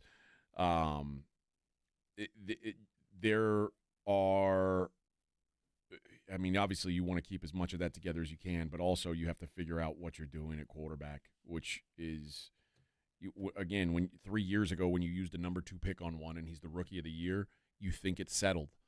But sometimes you I can't imagine going into next year without at least a 1A quarterback on this roster. You have to. You got to spend on your defense, and you're going to have to draft or find a young guy that you feel has a possibility. And it might cost you some money. It might cost you a player or 2 in a trade, but you can't go into next year with this. Or maybe this is Davis Mills' gig to carry for a year or 2. He had a pretty good run while he was there, and you want to look for a game manager. This guy was trained to do it from the get-go. Yeah, I'm not sure. I'm not sure what the Texans can do. They're in a really weird spot because there are going to be fans who are upset by that and fans who think it's the right move. And also, whoever the next quarterback is, there's that question of what would CJ have been better than this? Because if the next quarterback also struggles, then you got those questions. But I don't have to pay him $30 million. $50 million. Also, what if he goes somewhere a la Sam Darnold? And I don't care. He ain't my problem. I don't either. I don't. I look around and I see what the Cowboys have gone through with a just slightly above average quarterback, knowing full well that as good as you can get him, he'll never be good enough. And I feel like Stroud, in his mentality, will never be a game manager. That's not him. It's just not. And you can try to get him to dial back or do whatever. I don't think you're ever going to get him to a position where dink and dunk is part of his game, and he's happy with it. He's always going to be, wanting to be the dude that was his rookie, that moving and making plays. That's just not in his mentality. And I don't see this Mustang changing. I think he's always going to be a problem. There is nothing that can stunt your franchise more than paying a good quarterback, elite quarterback money. Get out now. And, I mean, you can ask the Cowboys. As good as Dak is, it's going to be hard to build around him now making the money he's making. Maybe the best example has been the Miami Dolphins. You gave Tua $53 million a year. Tua was he was a good quarterback. You paid him like he was a great quarterback. And built a system around him. And now what? You can't Jalen Hurts is making $51 million a year. I can't imagine the Eagles are looking at that and going, yeah, we made the right call. It's just wild. Kyler Murray, the Cardinals wish they didn't have Kyler Murray now. You can't pay good players elite money and expect your franchise to improve. And all in all, we got a pretty cheap bunch of quarterbacks playing in the end here. Stafford's certainly worthy, and we've got some everybody superstars, else, but it's pretty low end budget. Yeah, Sam Darnold, Jarrett Stidham, it's the pretty low end quarterback. It's a championship game everybody expected. Maybe that'll be the Super Bowl. All right, let's take a break. We'll come back and we'll take a look at that Rams game from last night. It is the Morning Huddle 94.1 San Antonio Sports Star. Oh, we're edging closer and closer to that big game. MVPs step forward because MVPs perform when it matters the most. Does your dog perform when it matters the most? Is your dog out of hand when everybody comes over for the big game? Does he lose his mind every time the doorbell is rung? If so, fix that. The training that you can get at Bluebonnet Bunk and Biscuit is second to none, and you're probably already dropping them off to get the daycare or the overnight stay that you wanted. And while they're there, you probably give them a good bath, use all the grooming services, but the training makes your MVP an all-star at home as well. Can you imagine taking your dog for a walk and it doesn't pull you down the block? You can imagine having a dog that you can have out in public? Well, Bluebonnet Bunk and Biscuit and the training they've got, that's where it all starts. And now I'm not even talking about the great opportunities when you're getting out of town. They're just a hop and a skip and a jump away from the San Antonio airport right there off 35. Easy in, easy out. So if you're on your way to work or on your way out for some good times, if your dog needs to be taken care of, remember Bluebonnet Bunk and Biscuit. MyBunkandBiscuit.com for all the details. Take your dogs to Bluebonnet Bunk and Biscuit, and I know you're going to be thanking me later. 94.1 San Antonio Sports Star traffic from News Talk 550 KTSA. Good morning. As you head into your early morning commute, we are in good shape. No major incidents going on, and we do expect light traffic volume due to the holiday. We do got some ongoing road work, 35 upper level northbound from I-10 over to Brooklyn Avenue, and then I-10 upper level eastbound, that off-ramp to northbound 35. That road work is taking up the left lane. Now, if you guys see something we're not talking about, call us on the traffic tip line. We'll check it out, 210-785-2601. I'm Debbie Alcacer, KTSA Time Saver Traffic. This report is sponsored by Staples. 2026 is here, and at Staples, deals mean business. Get that back-to-business energy with up to $100 off custom print orders on business cards, flyers, signs, and more. Shop everything you need to fuel the momentum in-store and online. Staples, that was easy. Ends January 31st. Staples presents That Was Easy. So I'm opening a second location for my coffee shop this year? I smell trouble brewing.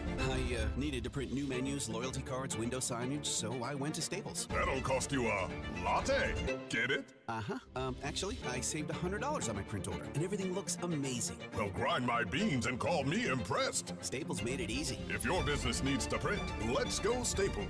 That was easy. Offer valid in-store and online. Ends 1/31. Exclusions apply. Visit staples.com/print for details. If you get arrested, get out of jail fast by calling AA Best Bail Bonds, 210-225-2121. Text bail to 474747 or online at mybestbailbonds.com. You don't have to call attorneys or anybody else. Don't be forced into a PR bond. If the jail offers you one, make sure you understand the conditions before accepting it. AA Best Bail Bonds. Nobody beats their price. They have payment plans. Call 210-225-2121 or mybestbailbonds.com. License number 149.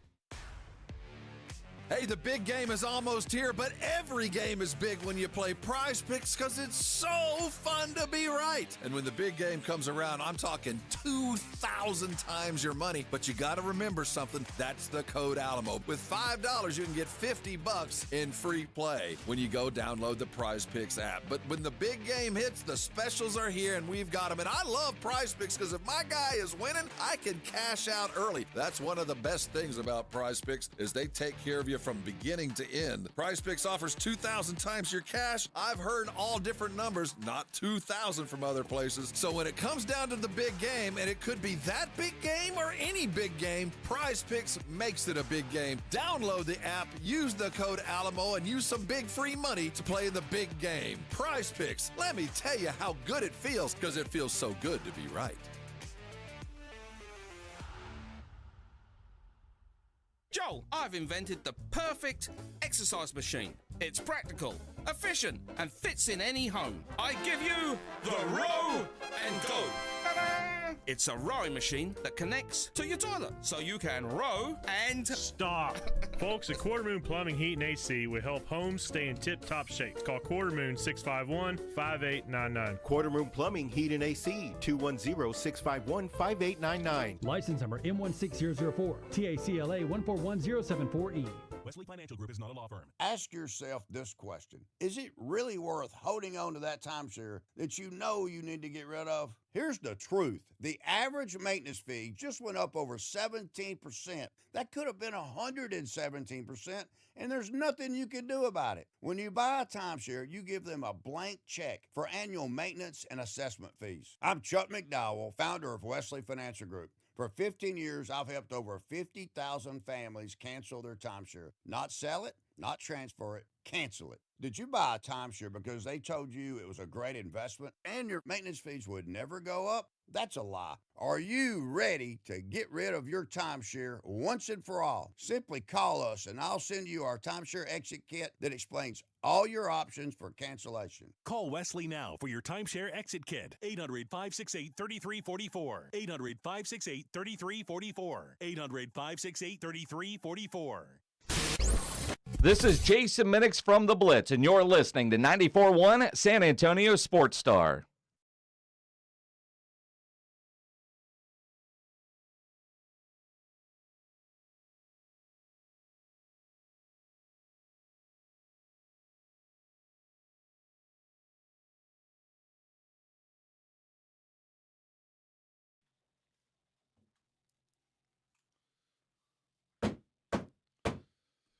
Hey, everybody. Dun, dun, dun. Well, after the C.J. Stroud debacle, we followed that up with another great game between the Rams and the Bears. I think what made the game great kind of flew under the radar because of some things that happened late in the game.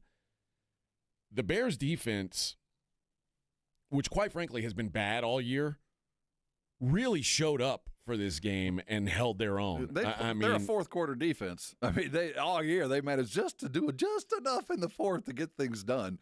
They turned the ball. They looked. They held the Rams to 340 total yards. The fact that the Bears had 3 turnovers, the Rams had none, and this game was in overtime, to me is a testament to how the Bears played on the defensive side.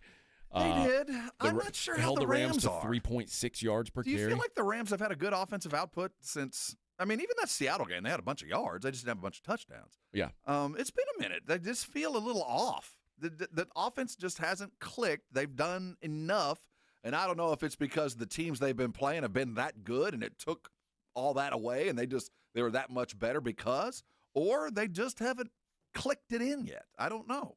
I'm not really sure either. Stafford was under duress a lot yesterday. I will give him that. It was not his best day. Quite frankly, he got outplayed by Caleb, if not for Caleb's mistakes. And let me see. I bet Caleb still had a better QBR. Caleb threw 3 picks, Stafford none, and I bet he had a better QBR. Let me see. Well, yeah. Caleb, 257 yards, 2 touchdowns, 3 picks. QBR 72.2. Matt Stafford, 258 yards, 0 touchdowns, 0 picks. QBR 31.6. It was. I don't know how much the weather had to do with it, but obviously it did affect a little bit of it. But again, the Bears defense was good, but some of this to me is the Rams offense just doesn't seem like they were middle of December. That when they were, I think when they went into Carolina and things kind of stumbled, it's been from that point on that I haven't. That wasn't the Rams' offense for most of the year, but they're still winning. I don't know if something's going to catch up to them eventually, or this is because of the quality of team that they're playing, and they're just it's just not going to be as pretty as it used to be. I don't know, because remember, even that game that they lost to the Seahawks with all those yards, they still put up 37 points. Yeah. It's not. I don't think they're. I don't. Their offense to me isn't a long-term concern. I should give the Bears more credit than I did. I just kind of felt like, the Bears that was the Bears defense. They make the big plays in the fourth quarter to keep things close. But for the most part, you can move the ball. Just don't be within scoring distance with the Bears late, because that's when they do all their work. Like I would have thought the Bears. I let me see. I thought going into this game, of the 8 teams left, I thought the Bears had the worst defense by far. I think that was pretty common. Yeah, we felt like that's the reason why the Bears had to come from behind so often, is they were behind in the fourth, because their defense, they're a big play defense. What are they, second in the league in turnovers? So they're going for the ball, and that's what, so the first and second teams leading the league in turnovers, and that was Houston and Chicago, right? Yep. Notice they both exited. Well, and for Chicago, they didn't get any turnovers. Right. So the Texans got some, but they also gave them away. They gave them away. So you live by that sword, you do die by it. I think that we saw Caleb take another step in his development. Dude, but, he's good. But man, I know. He does some great things, and then he does some stupid things. John Elway young. Brett Favre young. Some of these guys with an arm that's touched by God, and he does, man. His arm literally is touched by God. He had 2 throws again yesterday. Of course, that touchdown is going to go down in history, but he had a down the sidelines scramble throw in the third quarter that was as pretty a ball as anybody in the world can throw. He just, sometimes, man, it's just otherworldly. I wish he would run more, because when he runs, he's a real weapon. Mm-hmm. And there was one time where he was kind of going down the sideline. He decided, okay, I got to run. And it was a third down. He needed it. And he went from I thought he was running, but he hit the turbos. He did. And it was boom. He's really good, He's man. very fast. Well, I shouldn't say that. He is ridiculously talented. Yes. Just ridiculously talented. But then you see when they've got a chance in overtime to go win it, after he makes that miraculous play. That was management, too. Clock management. Dude, what are you doing? And he throws in a position where you've got no reason to be pushing the ball downfield. What are you doing? He takes chances that just you can't have a young quarterback take. And I think as soon as he let that ball go, he knew, why did I do that? And the Rams take advantage. A smart, well-coached team. How many Bear fans are on the Brigade Bar? Do we see anybody pop up? Just don't claim it if you're not. But I'm just curious, for a Bear fan, it seems to me that even after the game, judging by what I'm seeing on the socials, Bear fan was not mad. Bear fan kind of went, all right, that was a rough way to go. Oh. We kind of got kicked in the nuts, but oh my God. I felt like Bear fan was not as mad as they should have been. They should have won that game, man. Just a couple of little plays here and there. That was yours. That was yours. There's a Bear fan in my group chat that was like, I'm just going to kill myself now. Good. I hope you shouldn't rest on your laurels now, man. That was the opportunity was there despite the interception. When you got a quarterback like that, man, the future is bright. No, I agree. Woo. And again, you have to take the Rams are on paper just a way better team than the Bears. This is part of the growing pains for a young team. And again, there was enough positive out of Caleb that you should feel pretty good. Oh yeah. think about how you feel as a Bears fan with that loss versus how you feel as a Texans fan. Absolutely, because Bear knows the future is bright. Let's just keep the train on the tracks. It kind of feels like Houston did 2 years ago. You know, the future is bright. Let's just keep the train on the tracks. And it wasn't so bright. That train was coming the other direction. It is painfully obvious that the Bears hired the right coach. That's a very important thing. So the Bears, there's room for hope down the road. The other teams that lost this weekend are all asking serious questions this week. I think Bills fan, 49ers fan, and Texans fans are all looking themselves in the mirror and saying, okay, we can either keep banging our heads in the wall and think that something different's going to happen, or we can make some changes and kind of figure out where this ship is headed. Well, okay, let's talk about that. With those three, obviously Buffalo's in the best position, but they got work to do too. Of your ranking the three, which obviously Buffalo won, who would be second as far as closest to being San Francisco? San Francisco. Just get well. Yeah. Just get well. Houston is quarterback issue, right? I think so. Yeah. I don't think you can, again, and not only just a quarterback issue, but the decision they've got to make with him now. And you know what? Like, I thought that the 49ers paying Brock Purdy was a huge mistake. And I think maybe the jury's still out. Yeah. I agree.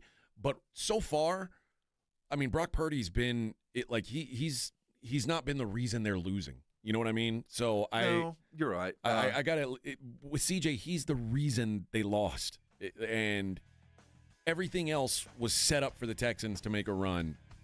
And I mean, the defense tried to just put it in their hands. Drake May played awful. Everything went their way on that side, and CJ just could not get out of his own way. All right.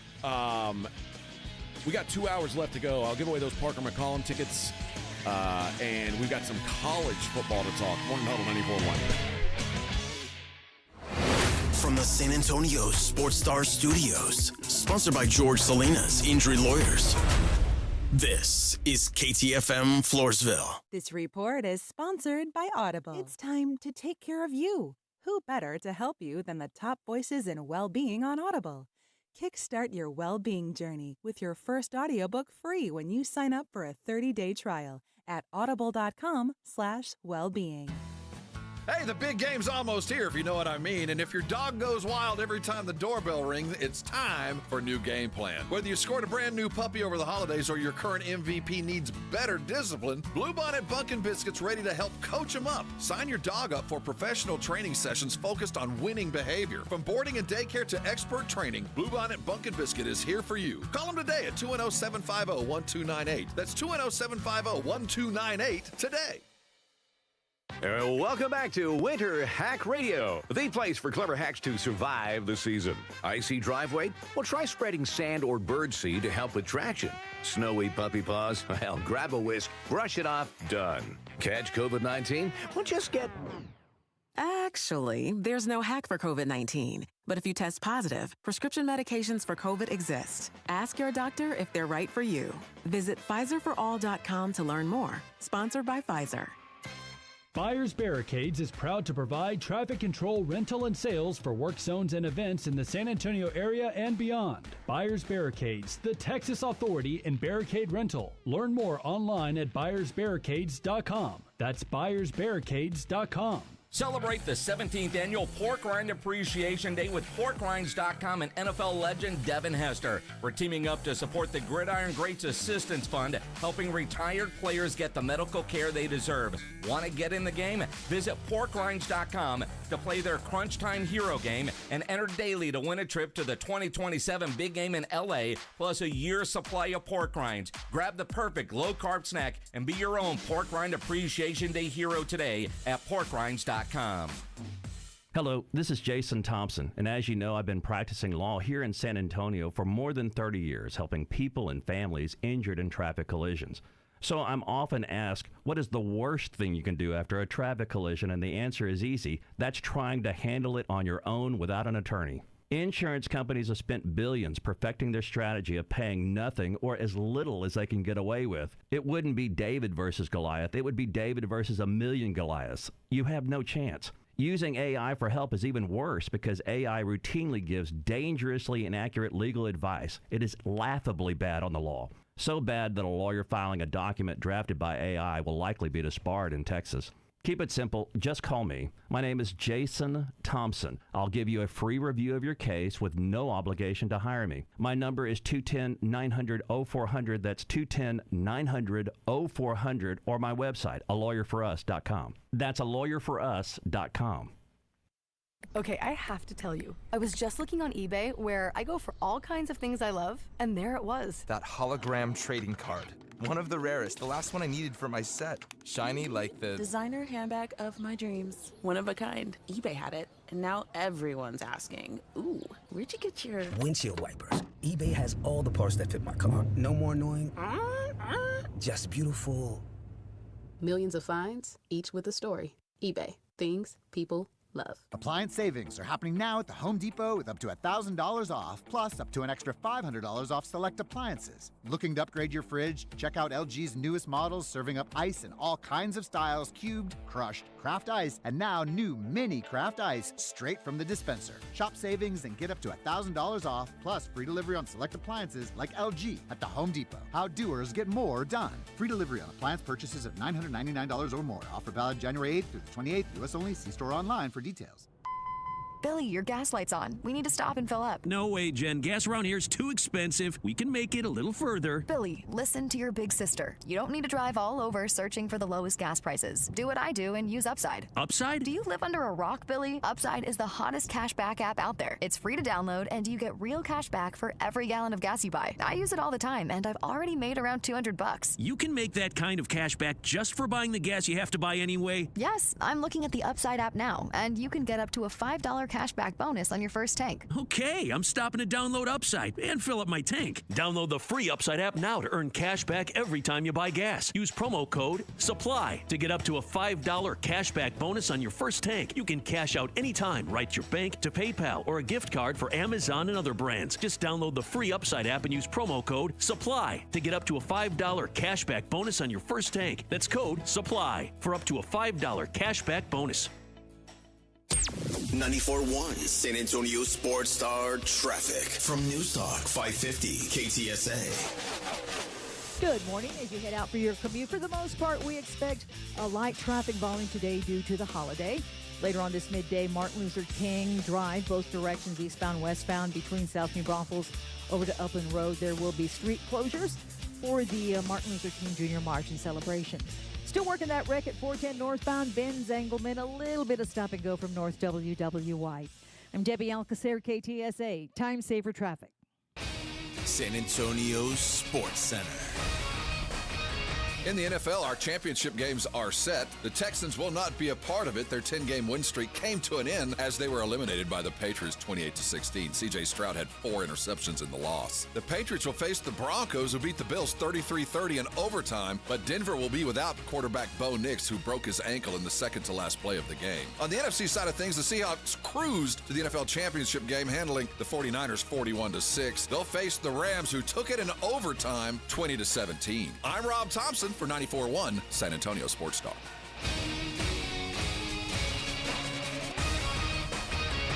Sports Center brought to you by Synergenics. Book your appointment at fixmylowt.com. From the studios of San Antonio Sports Star, reaching more sports fans than any station in South Texas.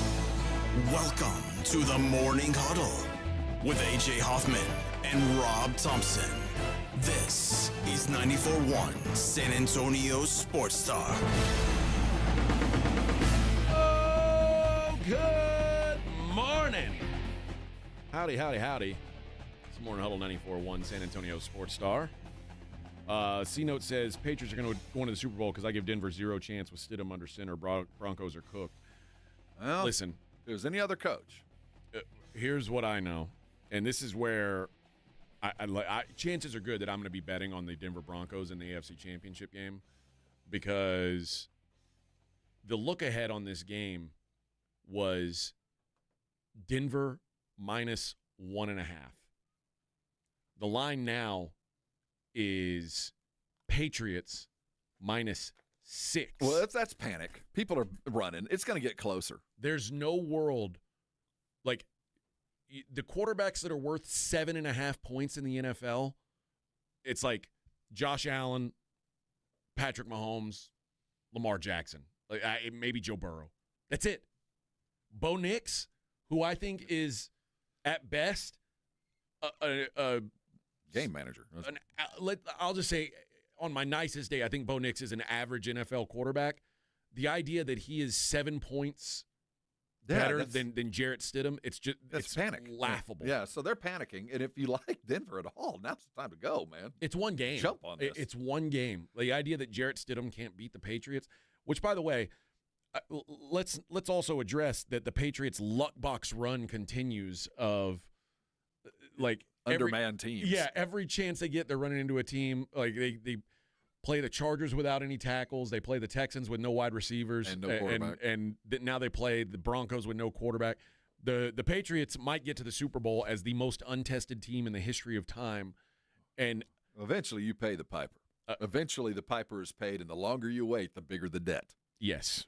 I don't know. I can't picture much of a world where the NFC is not the Super Bowl champions. The current lines for the projected matchups, potential matchups, Seahawks Patriots. Seahawks would be 3.5 point favorites. Rams Patriots. Rams would be 3 point favorites. I get that. Which there is some of they don't know what they don't know. Right. So there's not a lot of pressure on them anymore. So I do think they come into this with this weekend with the least amount of pressure on them. I mean, so we lose. We're so far ahead of the schedule that we'll enjoy going to the Super Bowl and having a party knowing we expect to be, I guess it's Miami next year, whatever. We expect to be in the Super Bowl next year. So of all the teams that are here that really could go with God if they lost, it's certainly New England, and that alone is kind of scary.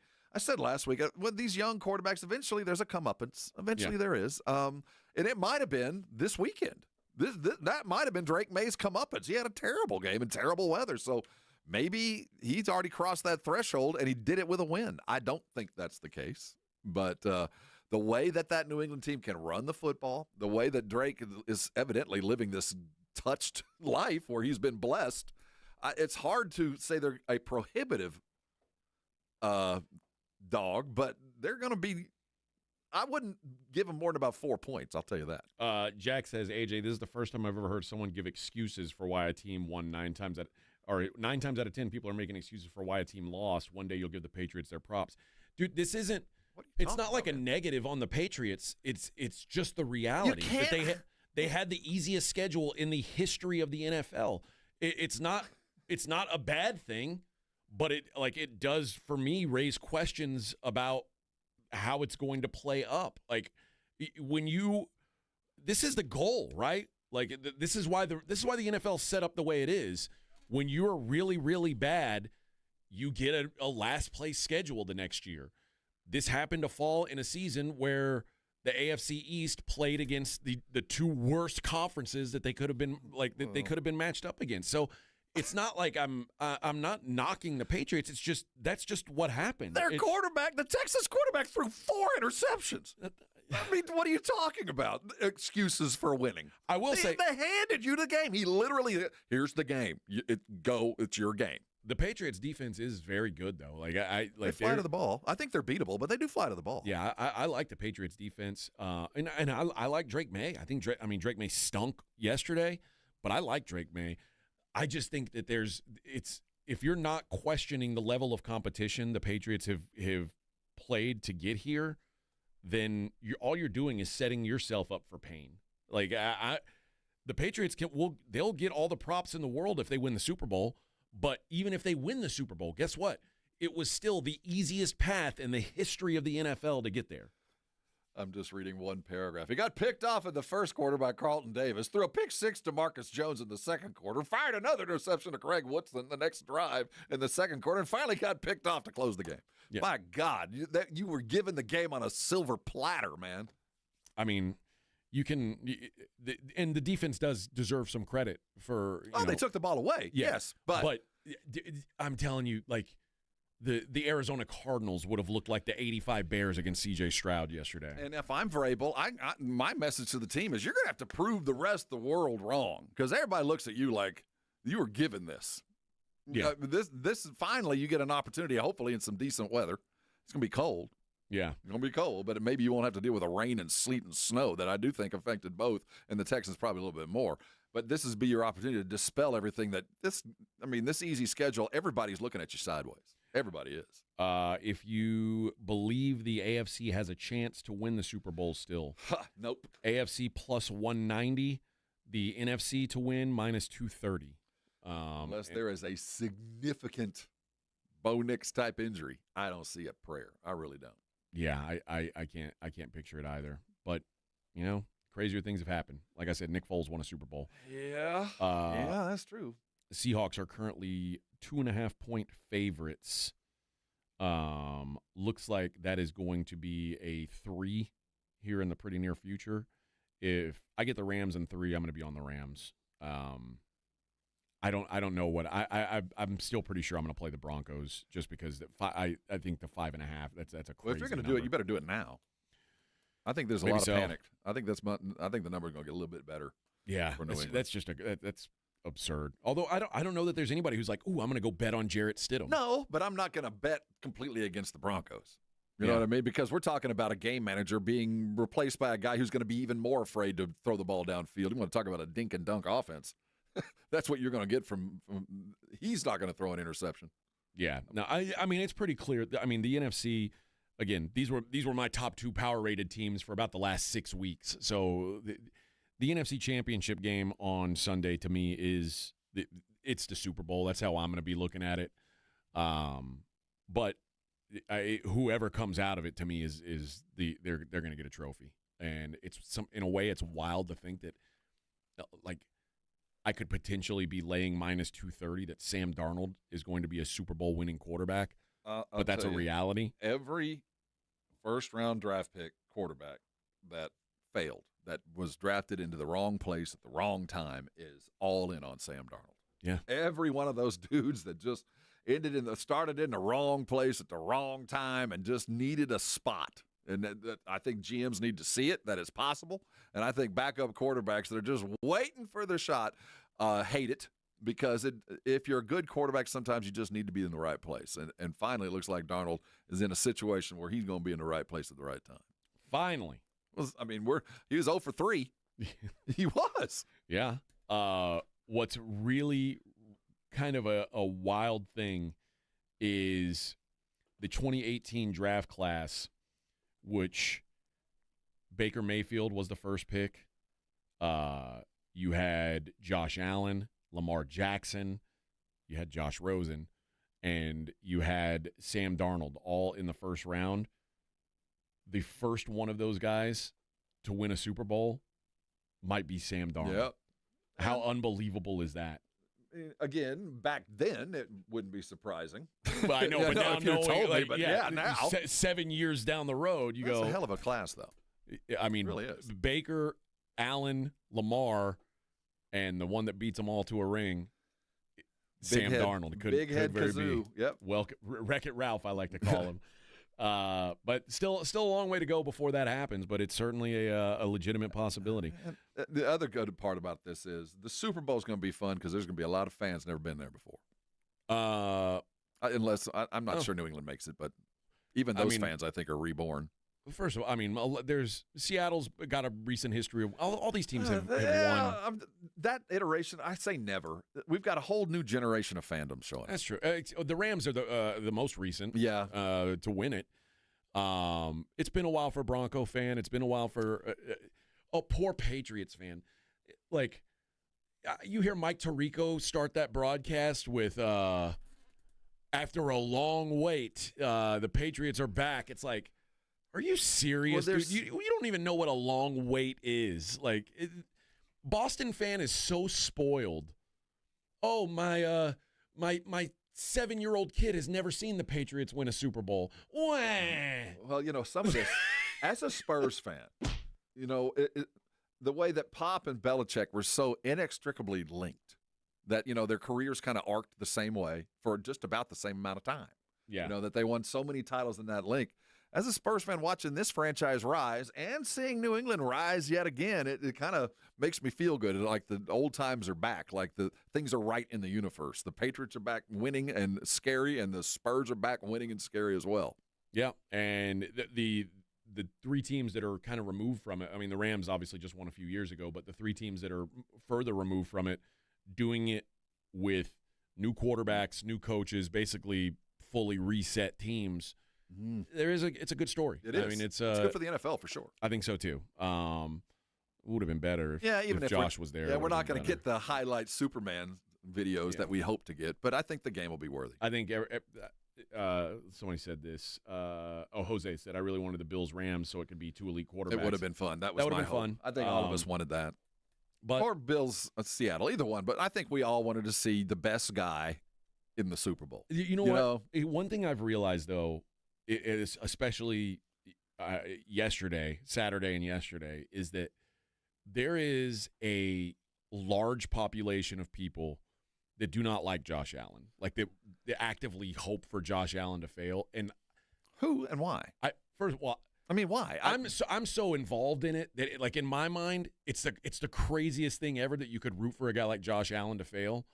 But there is a subset of people out there who like actively cheer against Josh Allen having success. Yeah. Like they think he's not as good as people say he is, and they're like people throwing dirt on his grave. I was like, this is the first time I've really realized that Josh Allen has like a faction of real haters out there.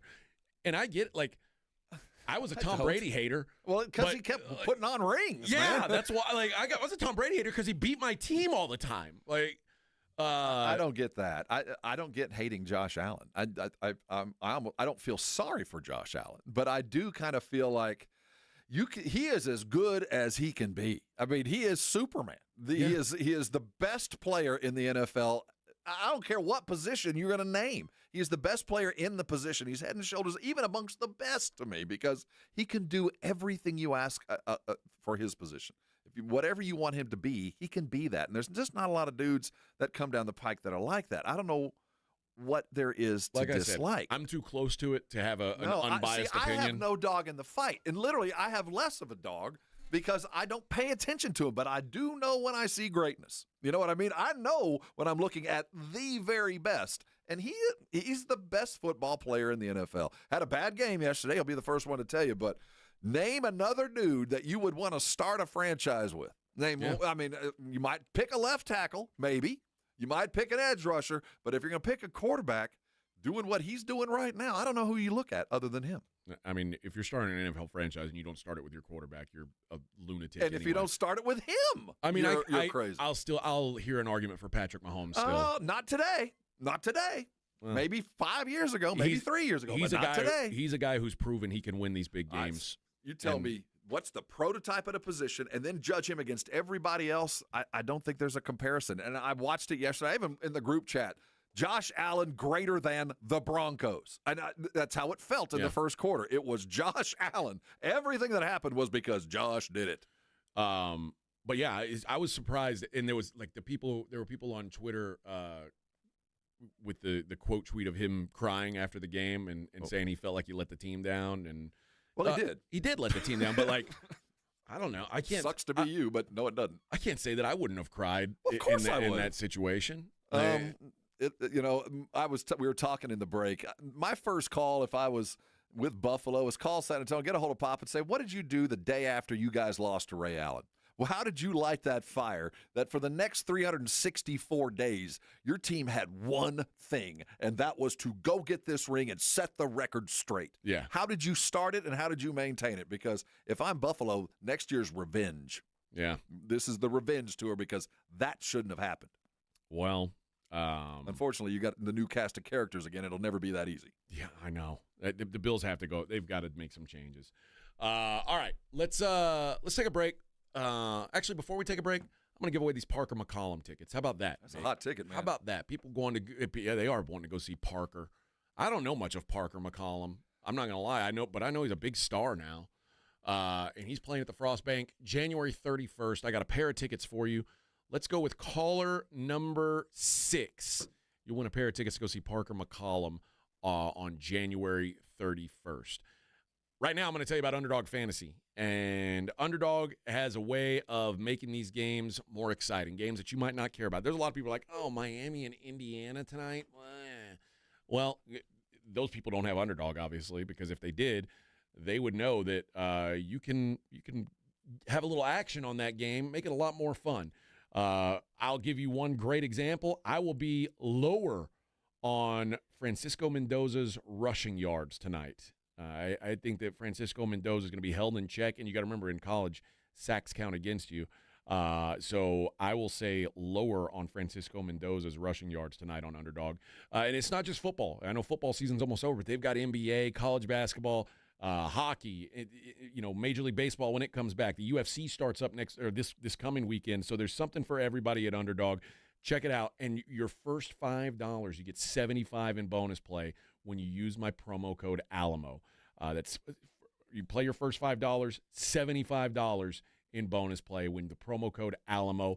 Underdog, make picks, win money. Must be 18 plus and present in Texas. Terms apply. See assets.underdogfantasy.com/web/play and get terms _DFS_.html for details. Concerned with your play? Call 1-800-GAMBLER or visit www.ncpgambling.org. With Progressive's Name Your Price tool, you can choose the best coverage option for you. Because you know you. Like, you know that hiking isn't for you. Sure, it sounds nice to be in nature while exercising, but that's what a gym and houseplants are for. I mean, you don't even like walking upstairs. So why would you walk up a hill for miles? To what, end up high in the air? Come on, you know you're scared of heights.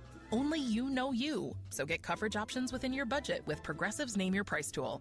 Progressive Casualty Insurance Company and affiliates. Pricing coverage match limited by state law. Uncover the root of your problems and improve the quality of your life. I'm Dr. Torres from the Institute for Functional Health. For more than a decade, we have helped people restore energy, vitality, libido, and drive. Most patients come to us because they feel unheard or stuck. Schedule your discovery day. We'll talk about your history, run advanced testing, and build a personalized plan that fits your life. We have helped thousands of people just like you. Call 210-468-1891. I'm Dr. Torres at the Institute for Functional Health. 210-468-1891. George gets justice. You've heard the national lawyer ads. Same story, different name. But when you've been through something traumatic in San Antonio, you need a local team who fights for real results. That's why so many get George at George Salinas Injury Lawyers. George is from here, listens to people, and fights to help them get their maximum compensation. Call 210-225-0909 or visit getgeorge.com. George gets justice.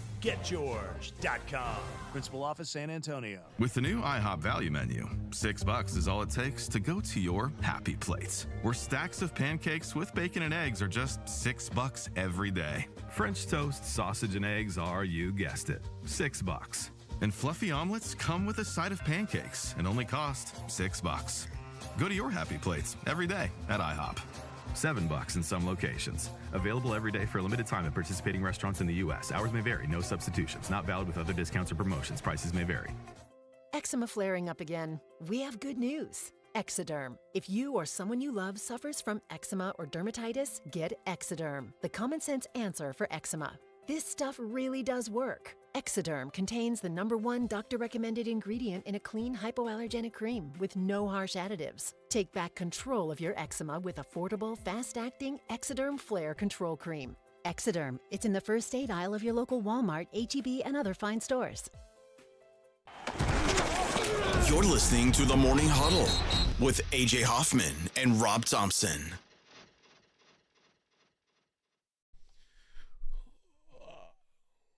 Little breaking news. I was planning on talking college football here, but Adam Schefter and ESPN are reporting that the Bills have fired head coach Sean McDermott. Wow, man! I told you it's not a wow, man. It is a wow. And now, I mean, we're less than 12 hours from the loss. No, they lost on Saturday. Okay. Yeah. Dude, wow. Yeah.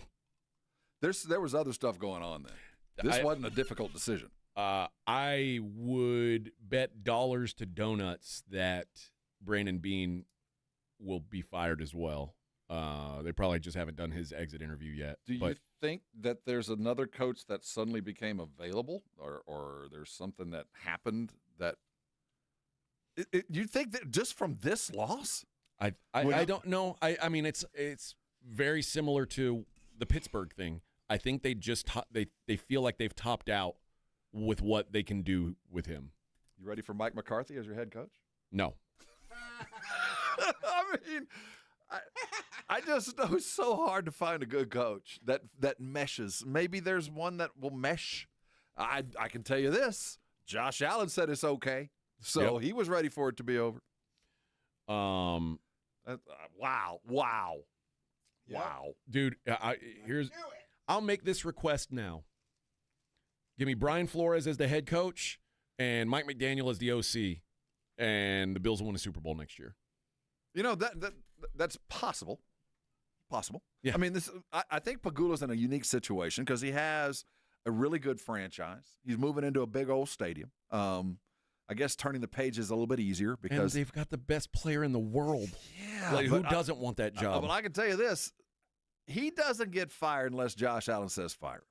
Or Josh Allen says, okay. I don't think Josh Allen knocked on the door and said, hey, fire him. No, but I just can't believe that losing the way that they did. And there, you know what? I think the decision might have been made at the end of the first half.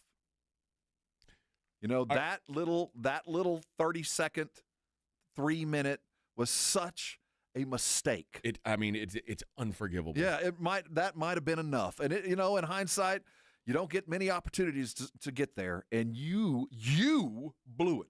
Yeah. So that might have been enough. In that situation, at the end of the half, you either take a knee or you throw the ball deep and try to make something. But they had no timeouts left. Like, there was nothing you could do. I don't get it. Take a knee, get off the field. And I brought up McCarthy, and as I said that, I thought, what would I be doing to McCarthy today if I watched him do that to my team? Yeah. And I'd be lighting him up. Yeah. Listen, man, Sean McDermott, I love the guy. He has won a lot of football games. I think he'll get a job as soon as he wants one. Probably. I mean, he won't get the upper echelon job, but let me tell you, if I'm Arizona, if I'm a middling franchise, come on down, man. There are some teams who are excited that he's popped up in the conversations now. But wow, I'm just stunned. I really am. He won 66% of his games as a head coach, and he is 8-8 in the postseason. As a Cowboy fan, bring it on down, baby. Yeah, I'm not going to sit here and crap on Sean McDermott. I think Sean McDermott's a great coach. I think that he is a good person. But I think that I think it was just kind of time. Boy, they're going to line up for this job. I can't imagine. Stefanski's going, can I opt out? Can I get out of Atlanta? Can I opt out of my decision? Is there like buying a used car or a new car? Do I get 3 days to bring it back? In 9 seasons in Buffalo, they made the playoffs in 8 of those seasons. Only one losing season when he was there. That was 2018, Josh Allen's rookie year. They went 6-10. This is since Josh Allen's rookie year, this is their win total by year. 10, 13, 11, 13, 11, 13, 12. And he's fired. And also that record is in what from some of those years was the toughest division in football. Yeah. So, wow. And you've been plugged into it more than I have. I haven't paid it, through the arc of his coaching career, but I just kind of put him in the place that he was there until Josh Allen was leaving. I really did think those two were just, together. They came up together. Seems like he's done everything that Josh wanted, and to have this happen today after wow. We talked earlier about the transient nature of coaching and how the turnaround from owners is now, we'll fire you. I'll just change. And that's 10. This is the most coaches fired in the postseason ever. Yeah. Right? Yeah. So here we sit. I'm trying to think. No, none of these other coaches can get fired. You know what? There's a world. I think it'd be crazy, but there's a world where Kyle Shanahan, is maybe not totally safe. Unless he just wants to bail and go, you know what? Yeah, but no, there's another job out there. Because they talk about Kyle Shanahan getting fired every year for something. No, I wouldn't touch. No, I just think that it's. I just think it's time. Like, and again, I'm not trying to besmirch him as a coach. He took an organization that was in its worst time and made them relevant in a way that is pretty unbelievable. But I just think it was time. Well, rip the Band-Aid off. I mean, there's no better time than you're still really, really damn good. I mean, there's not a whole lot you got to fix. Yep. I'm just shocked. Josh says something else that's likely. Joe Brady becomes available now. I would expect that. Yeah, I expect the full coaching staff to be cleaned out. The McDonald on offense, boy, I do like that. And I like the idea of bringing in – I think you're going to have an established head coach. You know, I do. I think you're not – I wouldn't bring in a rookie OC. I know that. No. You know what I mean? Yeah, that's why. Give me Brian Flores and Mike McDaniel. Is on the short list of guys that are just available to the gig. That would be pretty impressive. And like I said, with Pagula going into that big building and the world's going to be looking, I bet the first game of the year is going to be in that building. It does matter, and I know he's trying to make a splash. I just am shocked. I really am. Well, listen, I mean, like I said earlier, it goes back to week 18. You lose your starting cornerback because you've got him in a game that's 35-0 that you're winning. Like, why is he even on the field to get hurt? And little things like that over the course of a season that add up. And then when you lose in painful fashion, something has to give. So they fire their coach, and they're making moves already.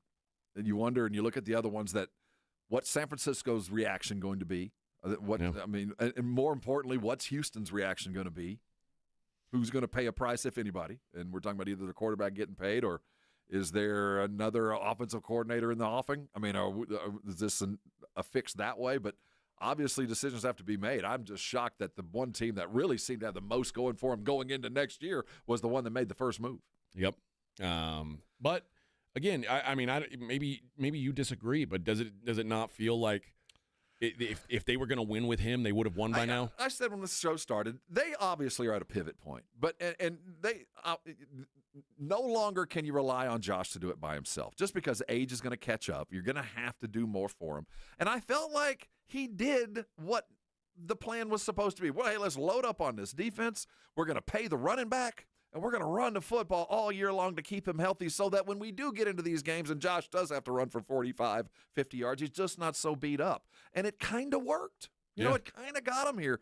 But obviously he was a one-man show. Obviously he was alone. He and Cook did yeoman's work because, I mean, that offensive line wasn't that good, and they led the league in rushing. So, man, I guess if you're going to change at your highest point, -1. You know, you were almost there, -1 digit, but we need that one is going to be the new coach. We'll see if it pays dividends. I quite frankly think it's I'm shocked. I really am. You told me the numbers, and having sat in my favorite team, watch one coach after another be mediocre, and just come to 8-8, over and over and over. When I see great coaching and teams buy in, I keep my fingers crossed that maybe the Cowboys will find that. But here's the question. Do you think that Josh Allen is great because of Sean McDermott, or do you think Sean McDermott's great because of Josh Allen? Obviously, the two. I'm not, and I think that obviously he's lifted up McDermott. Obviously, I mean he's Superman, but you have to be willing to be lifted, and you have to kind of give him the space to do that, and that's a talent unto itself. So here's my question about him though, because it was Allen, and I'm interviewing him someplace else. Can you win without Superman? I mean, can you go do it without him? Because even when you had him, you couldn't close the deal. So there might be a little stink on him for that. Yeah, I think so. And quite frankly, considering his calling card is defense, and you look at what the defense has been, the last 2 years. Boy, I'll tell you what. So Stefanski signing with Atlanta, I wonder. Seriously, I joked about it, but I wonder if there's some buyer's remorse, and I wonder if he would have been a good fit because, he still focuses on defense and he's done okay with quarterbacks. I told you, man, I wish that John Harbaugh wouldn't have signed yet. Oh, yeah. And I wonder if John Harbaugh would have signed had he known. There's a lot of coaches I'm thinking sitting right now going, So you're telling me I can get out of my contract right now and go coach Josh Allen for the next 4 years? Yeah. I might be happy today, but I'd be willing to listen. I mean, Kyle Shanahan should knock on the GM's door and say, "Hey, are you sure you want to fire me? Why don't you fire me? I dare you." You know, I heard what's the Raven owner Bisciotti? Yeah, Steve Bisciotti. when they were joking about the two coaches becoming available, and they said, "Well, you want to hire Tomlin?" He goes, only if Harbaugh goes to Pittsburgh, but if he does, I'm in. You know, like maybe we'll just trade coaches. Yeah. All right. So normally in the next segment we would do what we always do on Mondays. We would do the losers segment. But I want to give us a little extra time to talk the national championship game, so we'll do that next. And then at 9 o'clock we'll do losers. So we'll just flip-flop the two things. But we'll do that coming up next. It is the Morning Huddle, 94.1 San Antonio Sports Star. 94.1 San Antonio Sports Star traffic from News Talk 550 KTSA. Good morning. As you head out for your commute, for the most part, we expect a light traffic volume today due to the holiday. Later on this midday, Martin Luther King Drive, both directions, eastbound, westbound, between South New Braunfels over to Upland Road. There will be street closures for the Martin Luther King Jr. March and celebration. Still working that wreck at 410 northbound, Benz Engelman, a little bit of stop and go from North WW White. I'm Debbie Alcacer, KTSA, Time Saver Traffic. This report is sponsored by Aleve. Life doesn't wait, and neither should you. Aleve can help you deal with pain less throughout your day. With just one pill, Aleve lasts up to 12 hours. Don't let those aches and pains hold you back from doing what's important to you. Use as directed. You made the New Year's resolution to get back in shape, but what happens? You don't see results and give up. Want real results? Go to Synergenics and Low T Center for a free men's TRT test and $200 off the women's hormone test. Book now, getmyhealthfix.com. Hello, this is Jason Thompson, and as you know, I've been practicing law here in San Antonio for more than 30 years, helping people and families injured in traffic collisions. So I'm often asked, what is the worst thing you can do after a traffic collision? And the answer is easy. That's trying to handle it on your own without an attorney. Insurance companies have spent billions perfecting their strategy of paying nothing or as little as they can get away with. It wouldn't be David versus Goliath. It would be David versus a million Goliaths. You have no chance. Using AI for help is even worse because AI routinely gives dangerously inaccurate legal advice. It is laughably bad on the law. So bad that a lawyer filing a document drafted by AI will likely be disbarred in Texas. Keep it simple. Just call me. My name is Jason Thompson. I'll give you a free review of your case with no obligation to hire me. My number is 210-900-0400. That's 210-900-0400, or my website, alawyerforus.com. That's alawyerforus.com. Hey, the big game is almost here, but every game is big when you play Prize Picks because it's so fun to be right. And when the big game comes around, I'm talking 2,000 times your money. But you got to remember something. That's the code Alamo. With $5, you can get $50 in free play when you go download the Prize Picks app. But when the big game hits, the specials are here, and we've got them. And I love Prize Picks because if my guy is winning, I can cash out early. That's one of the best things about Prize Picks is they take care of you from beginning to end. Prize Picks offers 2,000 times your cash. I've heard all different numbers, not 2,000 from other places. So when it comes down to the big game, and it could be that big game or any big game, Prize Picks makes it a big game. Download the app, use the code Alamo, and use some big free money to play in the big game. Prize Picks, let me tell you how good it feels, because it feels so good to be right.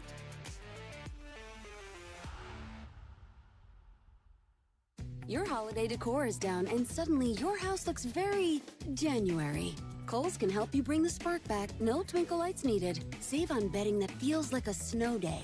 Decor that'll boost the mood. And Shark vacuums because, yes, you're still finding pine needles. Get an extra 15% off some of your faves store-wide. And beat those winter blahs at Kohl's. Select styles. Offer ends January 25th. Some exclusions apply. Coupons do not apply to Shark. See store or Kohls.com for details.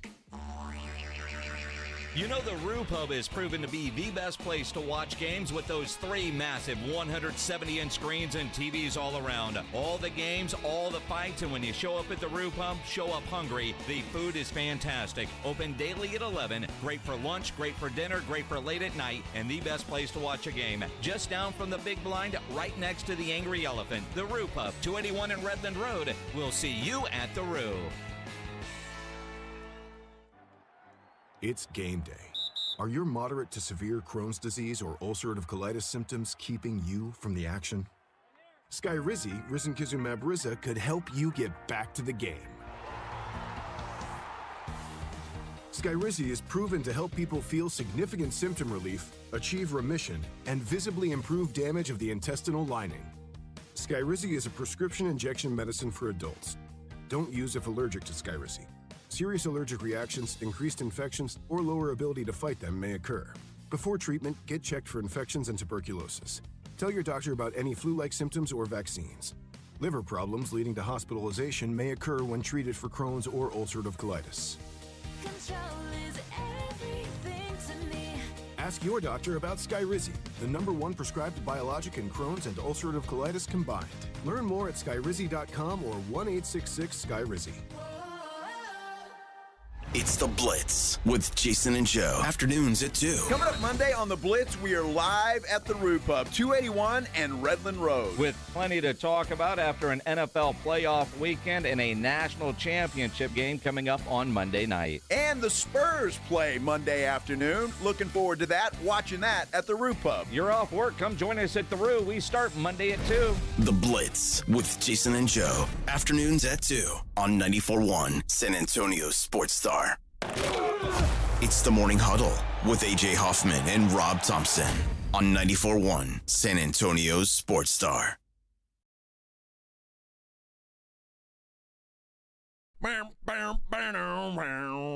Hey!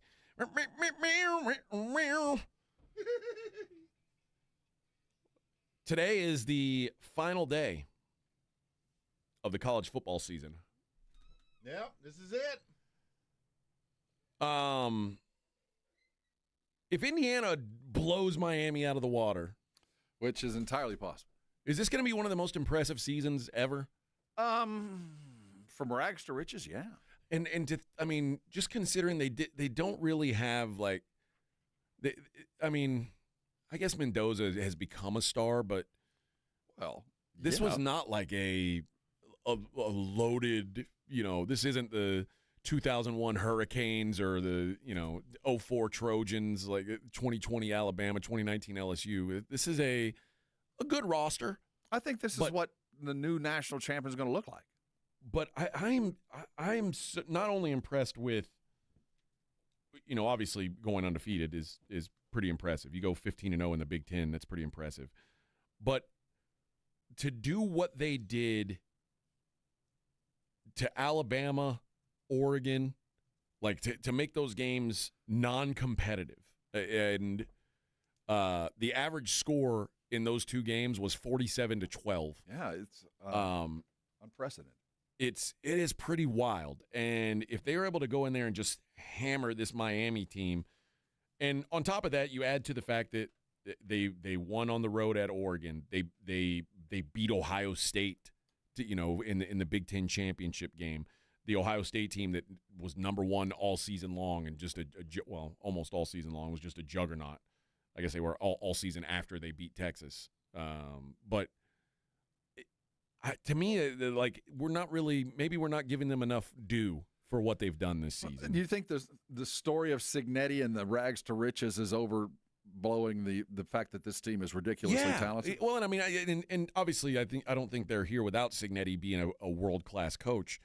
But I think maybe we're getting lost in the sauce of, wow, Indiana, who's never been good at football.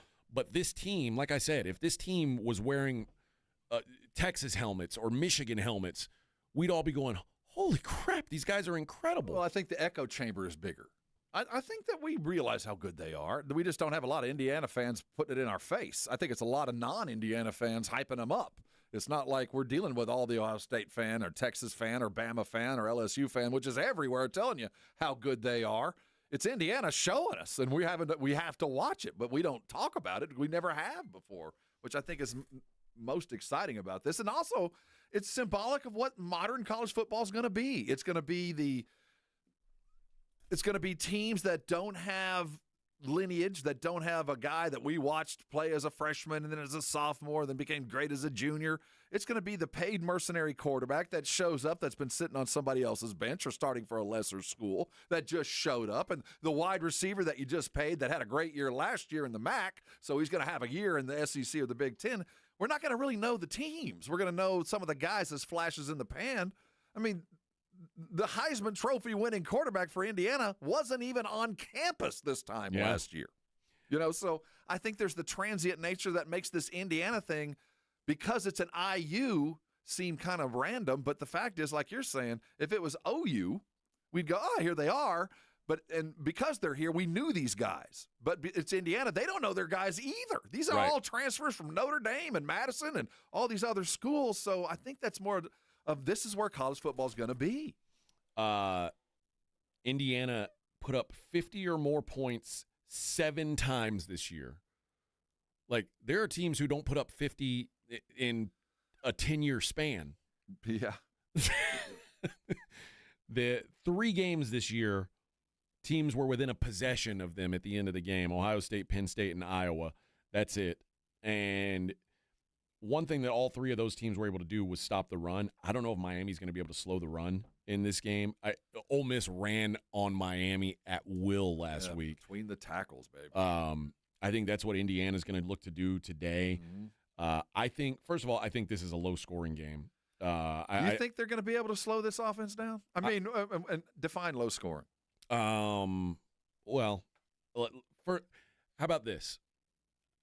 Miami has been one of the worst first-quarter offenses and one of the best first-quarter defenses. Like, Miami's games almost never have 7 points scored in the first quarter.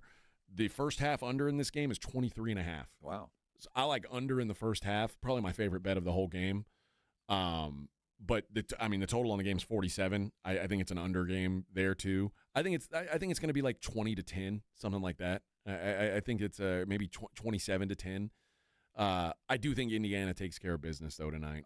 I think they seal the deal. I can't imagine how good that defense is going to have to play for Miami. I mean, they're just going to have to wreck Mendoza. He's going to have to spend time on his back, not just running. You're going to have to get to him and put him down because he makes split-second decisions. He's the fastest reading college quarterback I've seen in, 10 years. I mean, the ball is out to the right place at the right place so quick and so often. Yeah. Remember that series where he kept throwing to the outside shoulder on the left hash mark down the field? It was a Jabbar hook shot. It was unstoppable. You can't stop that outside shoulder 10-yard out unless you're going to try to jump the route. Then they're going to beat you deep. It's that kind of offense where, I think Miami's going to hit them harder than they're used to getting hit because Miami's a very violent football team, but the precision points go to Indiana. And if you're not precise like Miami is, they could be down 21-0 fast. This just feels like I have a hard time coming to a scenario where I think that Miami wins this game. I trust Miami's defense is very good, don't get me wrong, but I think Indiana's defense is maybe underrated. Well, they won't have Xavier Lucas in the first half. That's going to hurt. That is going to hurt. But the good news is both edges look to be okay, or at least they're not on the injury report. I don't know how healthy one of them is, but they're not on the injury report. So that's about as good a news as they can hope for. And do you trust Carson Beck not to do anything stupid? No. Yeah. No, I don't either. So I'll be on Indiana tonight. I'll be on the under. I think both quarterbacks, I think these lines are going down. Mendoza, his was at 15.5. Carson Beck's was at 2.5 when I played it. I think it's at 1/2 now. I think that's still good. I think both quarterbacks go under on their rushing yards. Remember in college, sacks count towards your rushing yards. First of all, Mendoza with 15.5. No one's run for 16 yards no quarterbacks run for 16 yards against Miami all season long. They've given up like 40 rushing yards to quarterbacks combined all season long. And obviously in this game, I think they're going to be. If he's running, they're in trouble. I think so too. I just don't see it happening. So that's one of my favorite plays. Carson Beck ran that touchdown last week, and now everybody's like, oh, he's got this. No. He's not a running quarterback. He still finished that game with like 6 yards of rushing. He's not going to run in this game. He's going to get sacked multiple times in this game. Both quarterbacks, I think, are going to be in those scenarios. So I think if you like Miami, I would play Miami early. I think Miami can hang early, but I just think as the game wears on, Indiana's rushing attack's just too much. Himby's going to be able to pound them in the middle. I like Himby's rushing yards over. So I'm going to go. I'll go with final prediction is 24-13. I think Miami. I don't think that Miami's going to be able to slow them down as much as you do.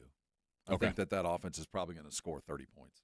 Okay. Miami might be able to score a few points too, but I think that the score might be a little bit higher. But I think Indiana's just about prohibitive. But there is this little part of me that when I see teams that are just touched by God, that just like, my goodness, I don't know how you got here, and they don't know how they got here, so they believe they're going to win another one. And there's something about that Miami team that gives me a little bit of hesitation, but boy, the way that Indiana wins. What happens if Miami does win? If Miami manages to pull this upset and knock them off, being the last team into the tournament and all of this, is this a good thing for the college world, or is this, oh no? Well, I know I'm kind of alone in this take. I don't like because they shouldn't be here. Two lost national champions. And I'm worried that eventually we're going to get to a 3-loss national champion. It will be closer if they do it this year. That toothpaste is that much further out the tube. But at the same time, credit where it's due, because now that we're in a tournament format, I got to give Miami credit for what they've done in the last 2 games, and not doing it against, this wasn't against crummy competition. This was against Ohio State and Ole Miss, who were. Ohio State was a great team. Ole Miss was a solid to I think very good team. And the team that played them the best was A&M in the wind. I mean, they had a hell of a run. And the anti-loss part of the national championship, we're just going to have to get rid of. I think it's going to be hard to accept, but we're going to have flawed football teams win national championships from now on. And I don't know if that's a great thing, because, we kind of like to have – college football's always been those guys are the best, and we don't really have a lot of question. I mean, we could question the teams that they had to go against in that last little tournament, but for the most part, I think we always understood that's the best team. And the reason why there's rarely a huge upset winner in college basketball is you got to win 6 games. Right.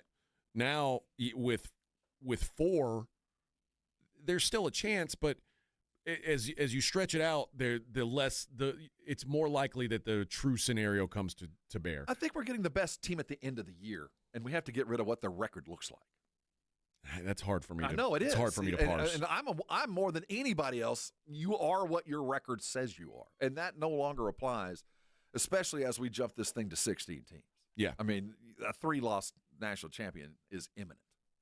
You're probably right. I mean, within 5 years, I bet it because winning 4 games in a row is not impossible. And especially a bunch of kids are just kind of figuring it out more likely than in the pros for me, because they're getting older by the day, and that's a good thing. It's exponentially harder to win 6 games in a row if you're not an elite team. Especially you guard against that early upset, you can skate home. That's the one thing I have about if Miami manages to squeeze this thing out. I think we'll all look at this and feel kind of bad for Indiana more than we are happy about Miami because of the losses. But the fact of the matter is, when we look back on the run that Miami had to get through to get here, they've been playing in the playoffs for 2 months. This has been one hell of a playoff run for a team. One thing I will say is the coaching matchup here is lopsided, in my opinion. And I guess. I don't know. I guess, Signetti hadn't been around long enough to make a terrible mistake, so I don't know. I've only known this guy for a year and a half. Google him. Exactly. He wins. And Cristobal's been around enough where I've seen his mistakes. I know where he's done some stuff. If I can just – if we're sitting here tomorrow, it's a lot easier for me to picture going, what was Mario Cristobal thinking than what was Curt Cignetti thinking? I agree. I've never I've never showed up on a Monday and said, what was Curt Cignetti thinking?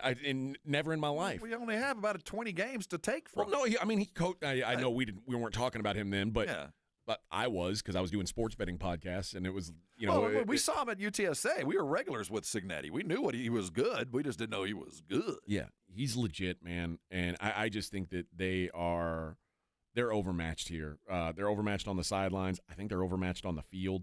Well, you better get ready. You think the Kelsey podcast and everything was going off when Kansas City first started winning? We're about to enter the year of Cignetti. If he wins this thing, he is going to be everywhere for the next year. One thing I will give Miami some credit. They've especially on offense, they've done a good job calling the right plays at the right time. In the last 2 weeks against Ohio State and Ole Miss, on 3rd and 4th down, they are 21 of 36, which is fantastic. They can run the ball better than people think. That two-headed running back, especially they just keep coming at you, and it protects quarterback to no end. Once they start battering and they realize this Indiana team can run the football if we let them, that play action opens things wide open. And as fast as Fernando processes things, that offense, once they get that rhythm going, man, you can't – the ball's coming out fast, and he makes good decisions, and they're back at the line of scrimmage doing it. They're a tough team to play. That's well coached. Yeah. Miami is they're going to have success running the football too. And I think they will, to the extent that it'll keep the game score down. I think it'll keep the ball out of Indiana's hands, but I don't think they're going to have a lot of success running over 100 yards. Yeah. I don't think that's going to happen. Mark Fletcher has been their go-to guy, but, man, Indiana's so good at that the middle defense. They just have horses there. And they are going to blitz Carson Beck a lot. It's going to be against that nickel D that they run, and there's going to be a lot of different looks.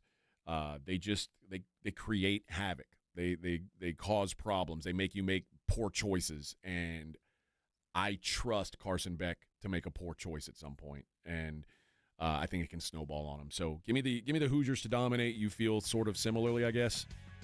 Oh, I think they're going to go. I like them by at least a touchdown. I think they're going to cover and hold on pretty comfortable in the 4th. Vic, will you watch the game tonight? Yes, I will. Okay. I'm going to be watching. You'll see the very end even? As long as there's no overtime. No overtime. Okay. We'll find the losers on the other side. Morning Huddle 94.1.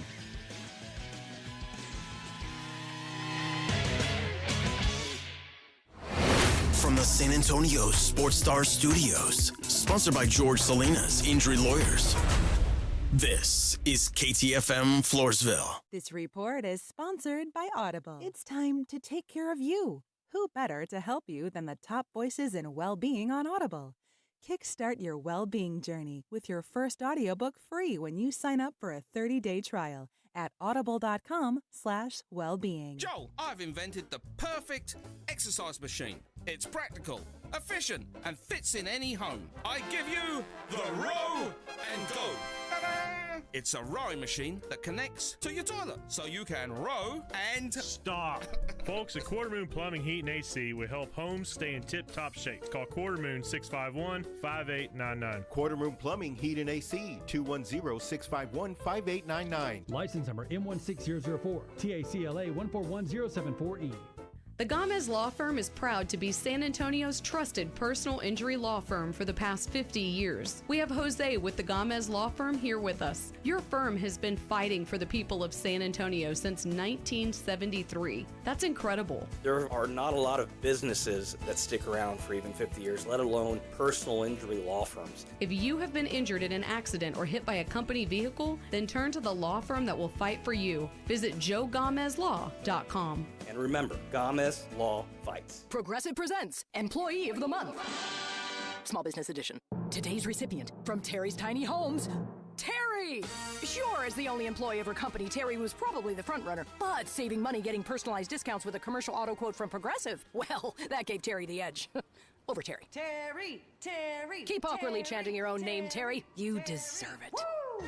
Be your own Terry. See if you could save in as little as 8 minutes at ProgressiveCommercial.com. Progressive Casualty Insurance Company and Affiliates. Discounts not available in all states or situations. It's Pork Rind Appreciation Day at PorkRinds.com. Hall of Famer Devin Hester and PorkRinds.com are lining up to be the heroes for the Gridiron Greats Assistance Fund. Pork rinds are the MVP of the snack aisle. Low-carb, gluten-free, and packed with protein. Don't settle for ordinary on game day. Visit PorkRinds.com to enter for a chance to win a 2027 Big Game Travel Package and a year's supply of rinds. Support a great cause and find your favorite rinds at PorkRinds.com. Pork Rind Appreciation Day, the crunchiest day in football. Eczema flaring up again? We have good news. Exoderm. If you or someone you love suffers from eczema or dermatitis, get Exoderm, the common sense answer for eczema. This stuff really does work. Exoderm contains the #1 doctor-recommended ingredient in a clean hypoallergenic cream with no harsh additives. Take back control of your eczema with affordable, fast-acting Exoderm Flare Control Cream. Exoderm. It's in the first aid aisle of your local Walmart, H-E-B, and other fine stores. 94.1 San Antonio Sports Star Traffic from News Talk 550 KTSA.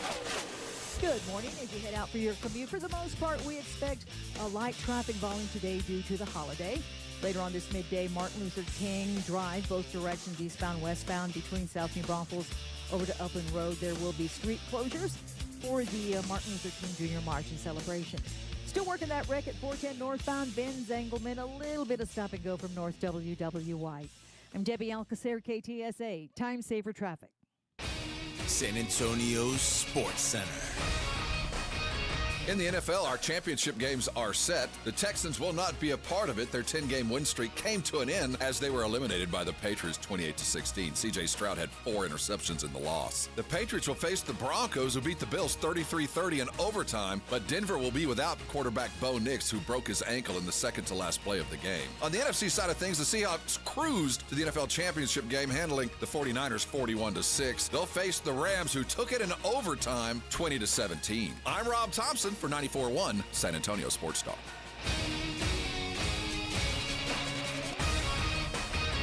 Sports Center is brought to you by Buyers Barricades, the Texas Authority in Barricade Rental. BuyersBarricades.com. From the studios of San Antonio Sports Star, reaching more sports fans than any station in South Texas.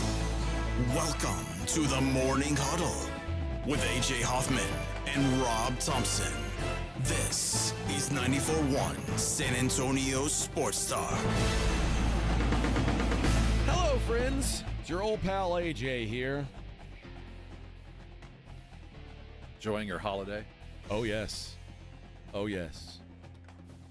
I'm feeling there's a hint of equality in the air. Vic, as a minority, Yeah. did you notice when you were in the room with us? What? We just talked to you like everyone else. Yeah, you do that every day. Oh, really? Oh, I was just trying to do it special for you today. Oh, yeah. No, you do it. You do it. You do it good. And I walk away talking Spanish because you don't understand. I know. That's the right way to do it. That's the right way to get back at Whitey. That's right. Yeah. Oh. Dile algo en español, a ver. What? Huh? Nothing. Nothing.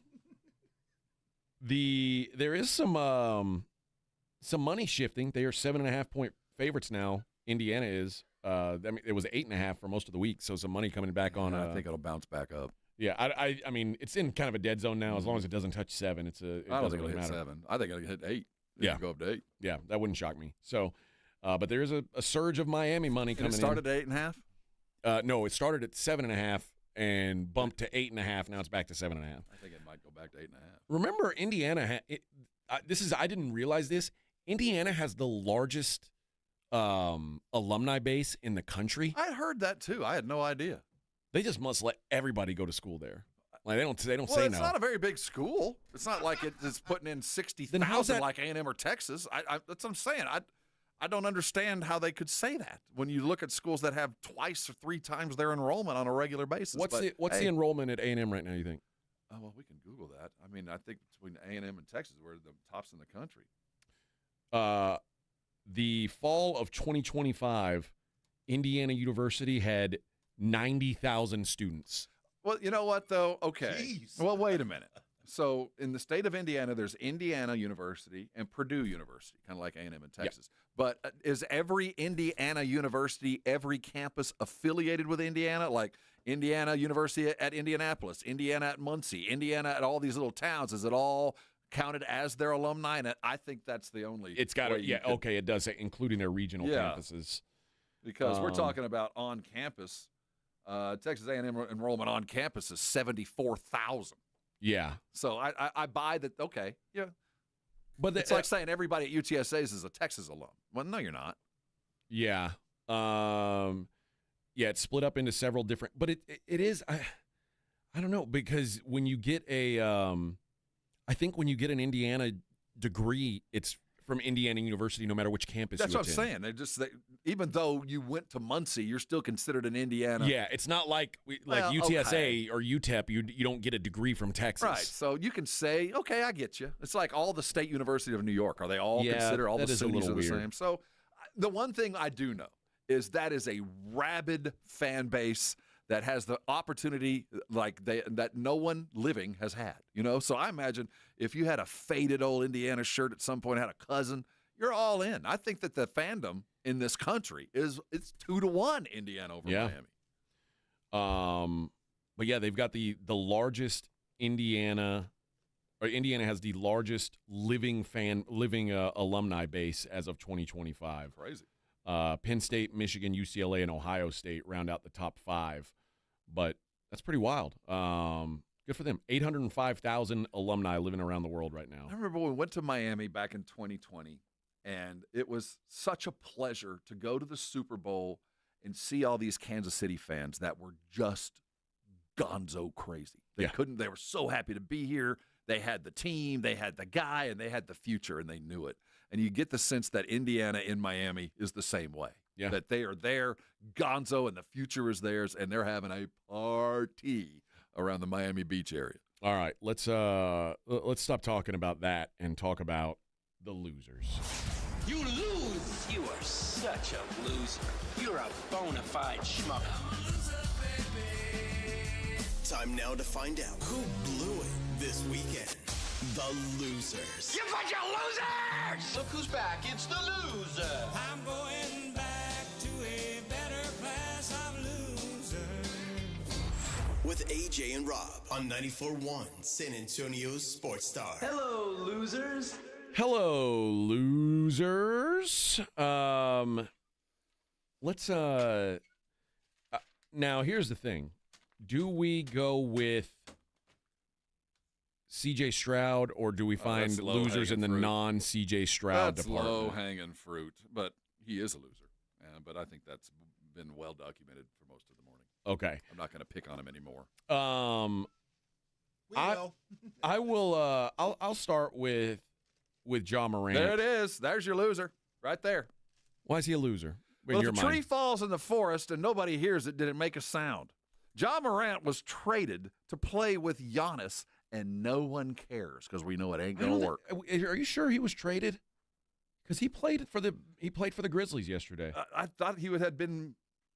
No, because I had him as a loser because he was not. I'm sorry. He did a 3-point bazooka because he can't do guns anymore. So now he does bazooka celebrations. The concept of the move is what gets me. I did not say traded. The concept of the trade. The talk was he was going to move from Berlin. Remember when he went in there? The talk was he was going to move, and no one cared. Yeah. No one cares because we saw what Giannis is doing. So I don't know who's the bigger loser here. Well, he's come out and said he's loyal. And watching Milwaukee just fumble this whole concept away. The biggest loser is the NBA above and beyond that because they've been forgotten about for the last week. Well, that's life in the NFL playoff but cycle, at the end of the day, we had KD pass Dirk.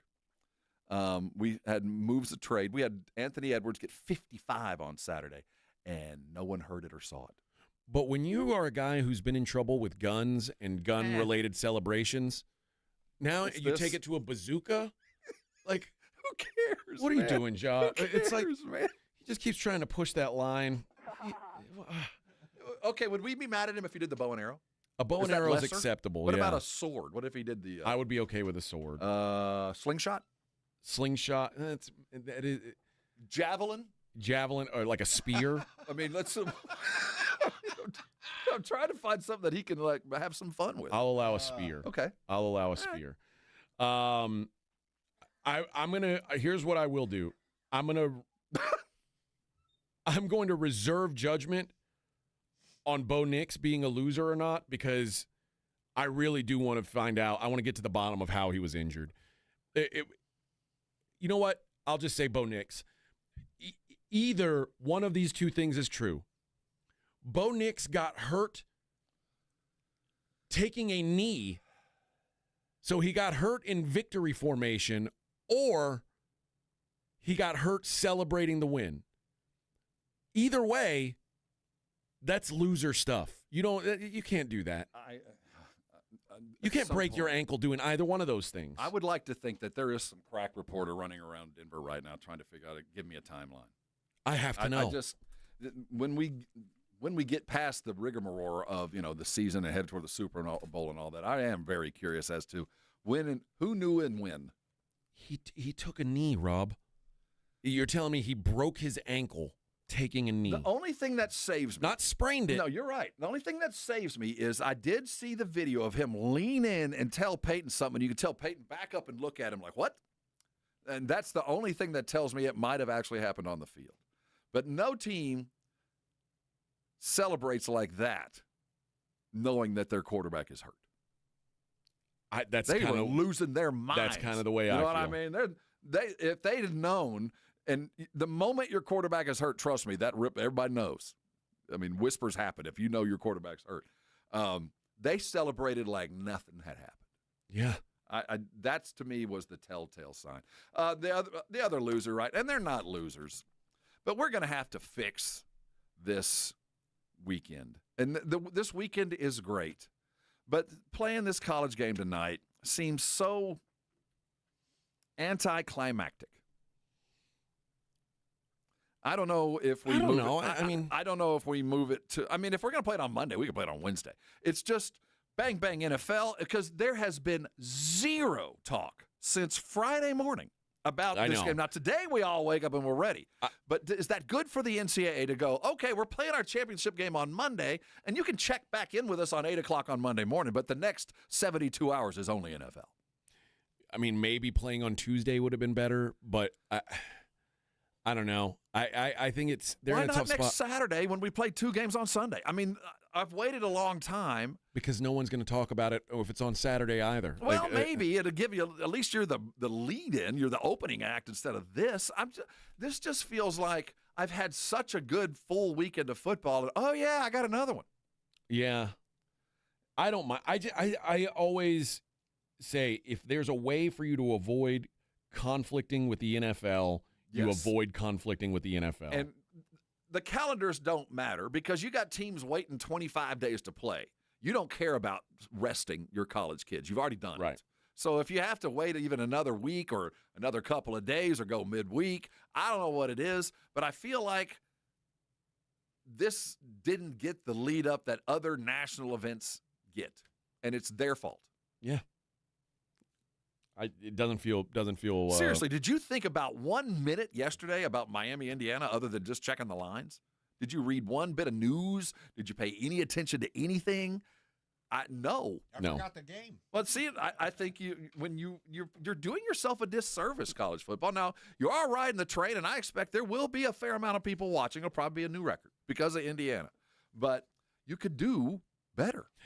It could have been like on Thursday night before the games this week. Whatever, you choose one. I don't care. I just don't want it all. I feel like I'm getting this all at once. It's this big meal that I could spread out. I could actually have a dessert, and because we got 3 games left.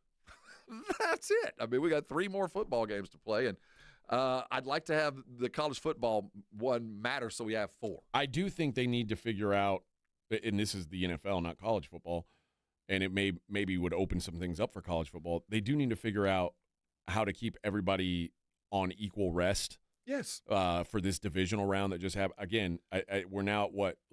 We were at 1-9. Now we're 1-12 of teams with short rest in the playoffs in the divisional round. It's just not right. And I think we could fix both problems doing the same thing, spreading the games out a little bit, and everybody wins. Players get rested. College football gets their credit and time. Guys are healthy. All those things play into better football to me. Yeah, I could see that. Last one I'll do is the obvious. What's the? Oh, wait, mine. Reffing, man. Oh, the God. refs. Yes. We got the NFL's that loser right there. The moment we needed it, the moment all of this replay and technology was absolutely necessary and available to us, you chose not to use it. Yeah. Well, because we wanted to keep the game moving. Are you kidding? Right, what man. a crazy thing! Even if you were thinking that, you can never say that out loud. That's wild. That's a wild thing to say out loud. We don't care about the quality of the game or the output. We just want it over. What? Did you say you wanted to move the game along? We don't care about the outcome. We just needed it to be over. You're just I had in a another hurry. network executive calling me saying, we're holding the game and I'm losing money. Are you busy? Is that what are we doing here? Yeah, and we have to get to a world where we know what's a catch and what's not. There shouldn't have to be this much debate with all the camera angles that we've got, and there should never, ever be a world where time constraints in the playoffs decide whether or not you're going to do a full review or an expedited review. That is crazy to me. And quite frankly, there needs to be, with all the money, like in all this, the talk about sports betting and how there's all these dirty things happening. I don't think a little bit of pulling the curtain back on this refereeing stuff and like letting the audience in on what's the discussion happening between these referees right now. Didn't the league do that? I think the Big East might have done that with the basketball last year, where you could go back to their replay arena. You could see them talking. That's what it should be. Like, we should know what's being said at this New York. There's not the fact that there's not a person in New York that you can point at and say, oh, he's the decider. Yeah, he's the guy. There isn't one. It's just this entity that's it's a black box. And when people are betting millions of dollars on these games, that's not good enough. And I go all the way back again to Des Bryant in 2014, man. We're now at 11 years and we don't know what a catch is. There just needs to be more transparency on what exactly goes into these discussions, and not just headphones on. Yep. No good. No good. Sorry. Okay. The voice from the sky told me. Yeah. And then the idea that we see and by the way, the Bills and the Patriots in week 17 had maybe it was week 15. They had a very similar play that was, it was called a catch, and the Patriots player yanked the ball away, and they said it's not an interception. Yet now they say it is. There's just zero consistency, and if you don't have consistency or transparency, all you're doing is leaving yourself open to people going, rigged. And I don't believe the NFL's rigged. I don't believe there's a script, but you want people accusing you of it. This is the way you do it. Like if I were saying, okay, how would you fix it? Like this, through the vagaries, through the gray areas. Yeah, I don't have to have a guy throw the game, but I can fix the game by how it's ref. This is flag here, flag there. Oh, we missed that. Oh no, replay. Those are the ways that you go, this is cheating, man. Yeah. You're shading the game. So hopefully they can fix that. All right. I got to tell you about Underdog Fantasy. That's right. College football tonight at Underdog. Miami and Indiana. How about Hemby, the running back for Indiana? I like higher on his yards. I think he's going to beat him up the middle, and I think they're going to be playing with a lead. So I think you're going to see quite a bit of him tonight. And if you're not watching the college football game, maybe you're over college football. You need a break from football. They got hoops as well. There's plenty of college hoops, plenty of NBA. You can do it all at Underdog. They've got something for everybody. And like I said, the UFC coming up this weekend. Be back on that action as well. Here's the deal. If you use my promo code Alamo when you sign up and you play your first $5, Underdog will give you $75 in bonus entries, just like that. And if you get them right, if you get you go higher, lower on your players, you know how the game works. If you get it right, you go up to 5,000 times your money. I don't know about you. I could use 5,000 times my money. That would be really beneficial to my lifestyle. Download the app today. Use that promo code Alamo Underdog. Make picks and win money. Must be 18 plus and present in Texas. Terms apply. See assets.underdogfantasy.com/web/play and get terms _DFS_.html for details. Concerned with your play? Call 1-800-GAMBLER or visit www.ncpgambling.org. 94.1 San Antonio Sports Star traffic from News Talk 550 KTSA. Good morning. As you head into your midday commute, traffic volume has been very light today due to the long extended MLK holiday. Now, we will have closures on Martin Luther King Drive in both directions, eastbound, westbound, between South New Braunfels to Upland Road for the MLK Junior March and celebration. I'm Debbie Alcacer, KTSA Time Saver Traffic. This report is sponsored by Willie's Grill and Ice House, Texas-sized comfort and scratch-made favorites. Want more food without paying more money? Yeah, we get it. At Willie's Grill and Ice House, you get big meals at a price that treats you right. More on the plate and less on the bill. That's Willie's Grill and Ice House. Willie'sGrillAndIceHouse.com. Uncover the root of your problems and improve the quality of your life. I'm Dr. Torres from the Institute for Functional Health. For more than a decade, we have helped people restore energy, vitality, libido, and drive. Most patients come to us because they feel unheard or stuck. Schedule your discovery day. We'll talk about your history, run advanced testing, and build a personalized plan that fits your life. We have helped thousands of people just like you. Call 210-468-1891.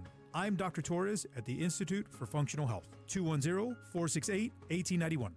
Ready to order? Yes. We're earning unlimited 3% cash back on dining and entertainment with a Capital One Saver card, so let's just get one of everything. Everything? Fire everything. The Capital One Saver card is at table 27, and they're earning unlimited 3% cash back. Yes, Chef! This is so nice. Had a feeling you'd want 3% cash back on dessert. Ooh, tiramisu. Earn unlimited 3% cash back on dining and entertainment with the Capital One Saver card. Capital One, what's in your wallet? Terms apply. See CapitalOne.com for details. The post-career day press conference, brought to you by Progressive. Anthony, can you tell us what happened during career day? I'm a biomedical researcher. The kids just weren't impressed. How did you feel when your son called in the backup? Embarrassed, and I knew it would be a fireman. It's always a fireman. It's cliche, but a crowd favorite. He had an axe and everything. I can't compete with that. And will the fireman be helping your son with his science fair project? Hope not. I'm literally a scientist.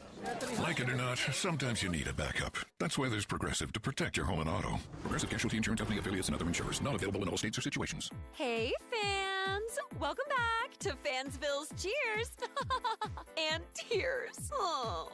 Okay, so like everybody deals with losing, right? To a rival on a last-second field goal. Whatever, it's fine. I'm totally fine.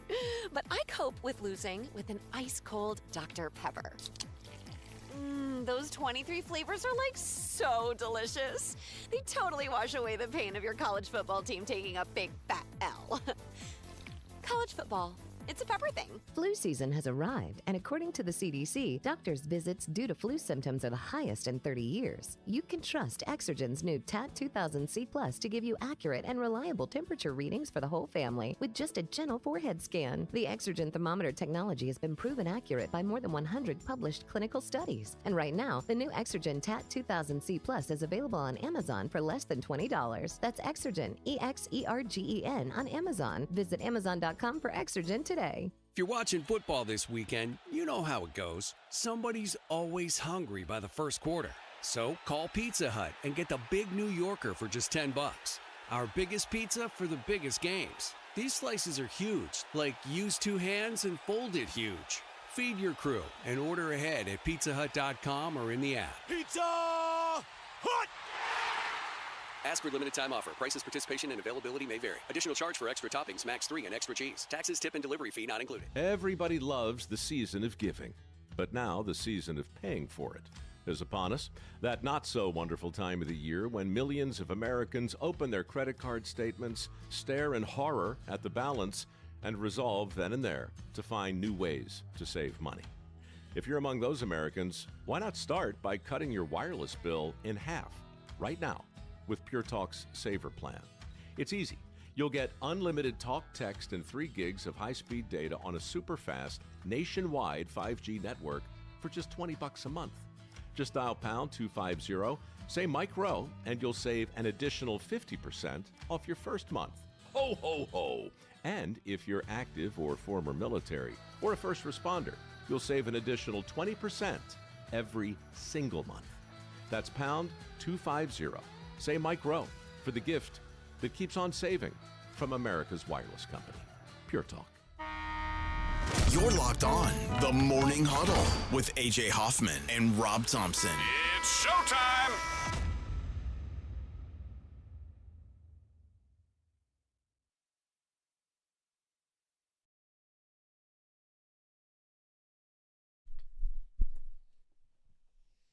We were talking about the Rams who put cayenne pepper in their socks. I'd never heard that.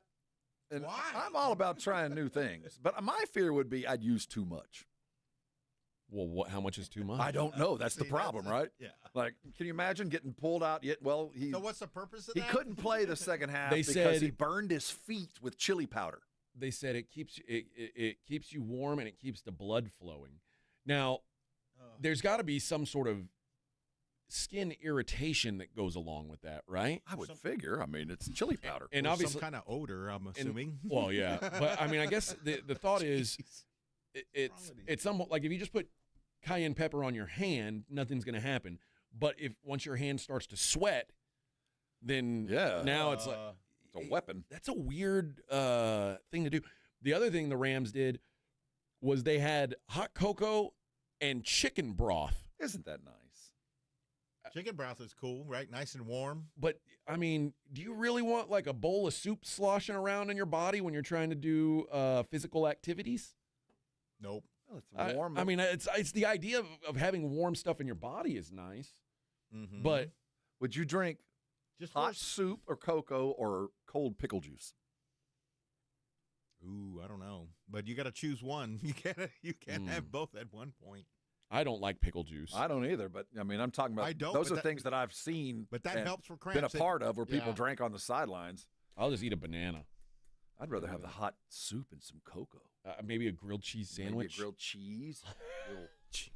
Maybe a piece of cake. One thing I did You have hors d'oeuvres on the sideline. What's going on? One thing saltines. One thing I noticed like with the Rams yesterday, so they call a timeout. And the Rams come to the sideline, and they've got the people who carry around the giant parkas. Oh, yeah. And put them over the players. And one of the funniest things about that is the people who are in charge of like carrying the parkas out are only wearing a hoodie. Yeah, they don't have the warm coats. They're like dying. Like, I would think they'd be wearing the coats, and then they'd put them on you. Like, I noticed that you keep the coat warm. It feels better when you put it on. And they have professional coat dudes at like timeouts who run out on the field. I'd never seen that before. Like that's their only job. Oh, I'm down with that. Bring me my cape. Fetch me my Fetch cape. me my cape. I wonder how you get that. I mean, it sounds like how do you get that job? I don't know. If it gets me a flight to the game, I'm in. But I have to wear the coat. That's what I'm saying. It feels like, but yeah, it is a weird thing that the people who are in charge of the coats are having to wear just hoodies. Doesn't make a lot of sense to me. This is one of the wilder Florida man stories I think I've ever read, friend. Do you know where Stuart, Florida is? No. As a former Florida man yourself? Unfamiliar with the Stuart area. Do you did you ever think when you lived in Florida that like this is where I live now? This is like my permanent I took the residence? job with the intent that I didn't take the job to leave it. So I felt like I was starting to try to put down some roots. Yeah, and there's some guys that did go with me. They're still there that did, in fact, put down roots. I mean, it's pretty easy because nobody's from Florida. Right. Do you think if you live there long enough, you become? Oh God, I would hope not. Thank God I didn't have to find out because Florida dude, especially Central Florida dude, is a very unique dude. Oh man, not for me. Well, a fella in Florida was shoplifting, and his name is Hugh Okoye. And he was at a Publix. Remember, isn't that where Jameis Winston got caught shoplifting? Publix is the H-E-B of Florida. I think he got caught shoplifting there. He did. Took some lobster legs. Crab legs, yeah. And they caught him. And he was aggressive towards them, meaning he was confrontational. He didn't fight with him, but he was confrontational and he was squaring. Surly. Okoye then left the store, walked to a nearby Panera, and entered the bathroom, screaming at people along the way. Deputies found him in the bathroom, and go on. When they first got in there, they thought he was smoking drugs. But then they realized that what was in his mouth was a 12-gauge shotgun slug, and he was trying to heat it with a lighter to make it go off in his shoot mouth. himself in the mouth? Yeah. Wow, that's a hard way to go. Dude, you got caught shoplifting. And also, that's not how bullets work. No, but I mean, I have seen before, and I guess I don't know if I've seen it with shotguns, but I know they can cook off. If a car catches on fire and there's ammo rounds in the car, they can fire off. Yeah. A lighter is going to have to get really hot. It would have to get really hot. But I've never heard of such a thing. Well, when you see him doing it, make sure that thing is facing the right direction. you might blow you away with a mouth shot. Well, I think the side with the powder, he'd have to. Wouldn't he have to? Well, I mean, you never know with a clown. If you're trying to light a bullet in your mouth, that tells me a lot of where you're at. Yeah. Is it facing the right direction? Is the second question. It says this could have ended catastrophically. A shotgun round, a slug, could penetrate the suspect, could penetrate our deputies. He now faces several charges, including resisting arrest. And the sheriff also mentioned he plans to seek mental health assistance And for some Okoye. gun training as well. I think that's warranted. I think that is warranted. Bullet goes that way. Point it that way, not in, out. Oh, Florida man. Oh, Florida man. You never change, never change. Well, another Florida man, a beloved Florida pastry chef, was tragically killed after getting caught in a bread mixing machine. A tragic kiln accident? Mordechai Grunberger, 71 years old, he was the baker at a South Florida kosher market for many years. And he got lodged in a dough mixer, basically. One of those big industrial. Yes. Oh, God, what a way to go. I can't picture a world where you say, "Oh, your dad died. What happened?" Well, he was mixed. He fell into the dough mixer. Can you think of like a worse? That is a terrible. Just the bones just cracking. You're just getting. Oh God, you're getting crushed. Authorities say that they believe he got lodged in the machine on accident. Oh, that somebody just found him. He was baking bread on his own. Yeah, and they do not suspect foul play. I can't picture falling into that without it being foul play. Like when I read this story, I was like, oh, he must have been like someone wanted to get back at him. Pushed him right. I'll There show better be a him. thread wrapped around that. Oh man, that's a terrible way to go. What a terrible way to go. And you're a baker. Be careful. Watch yourself. I mean, I use a KitchenAid mixer. I think of that like times 12. I know I can't fit in my KitchenAid though. Well, That's you might the just thing. grab a hand. You could lose it. I could lose a finger. It's That would be dangerous being a tragic. baker. It's no, not you're easy in the right. kitchen. It's scary work. But that's. How'd he go? He was making croissants. I mean, I don't think I would want that in my obituary. I'd just be like, He just died say, doing what he loved. That's all I want you to say. Yeah, just say he died tragically, and just leave it at that. Let people guess, like, oh, what do you mean tragically? And just look it up. It was mixed and folded with the flour. Just go. I don't know. How many 80 Vic? I'll ask you this first. What? How many 80-year-old women would you consider having sex with today? 80? 80-year-old. I don't know. I gotta look at them first. Okay. Because some people don't look I can their say age. none. None? None.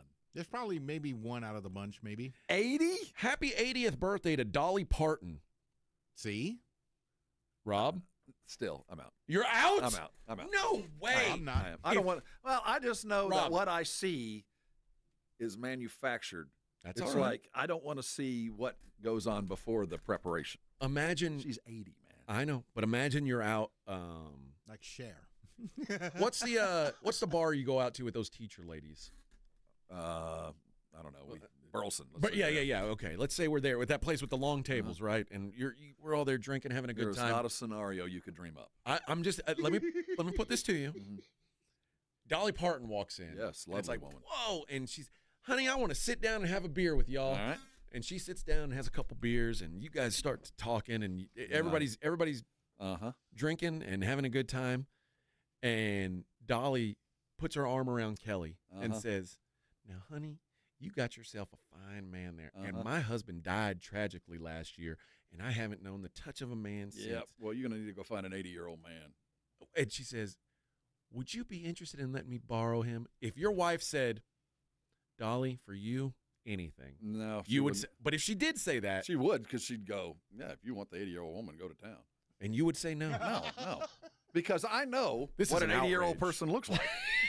I know that what I see ain't what is really there. I haven't seen one yet. Yeah. The filters that are used, and nobody ever sees Dolly close. You always see her from 100 yards away.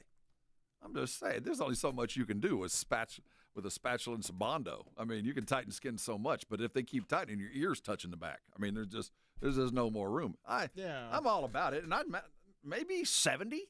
Maybe there's a 70-year-old woman out there that I would find. I'd like to think that no one finds me at 60. Oh, They're like, Dolly, God.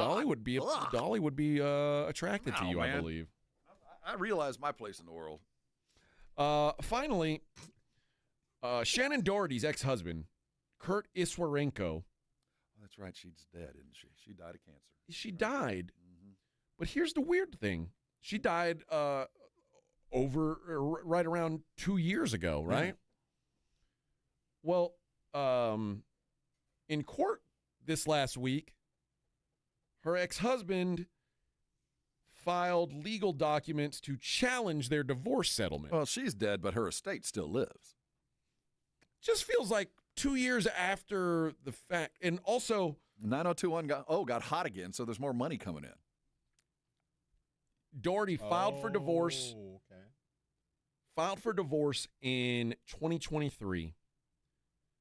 And they signed the settlement on July 13th.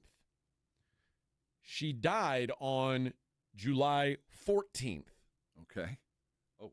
Which I'd instantly have real questions about this. Mhm. Like if okay, well, On both sides. why'd you wait so long to sign? She died the day after he finally signed the divorce papers. But now she hated him, man. She lived. Yeah.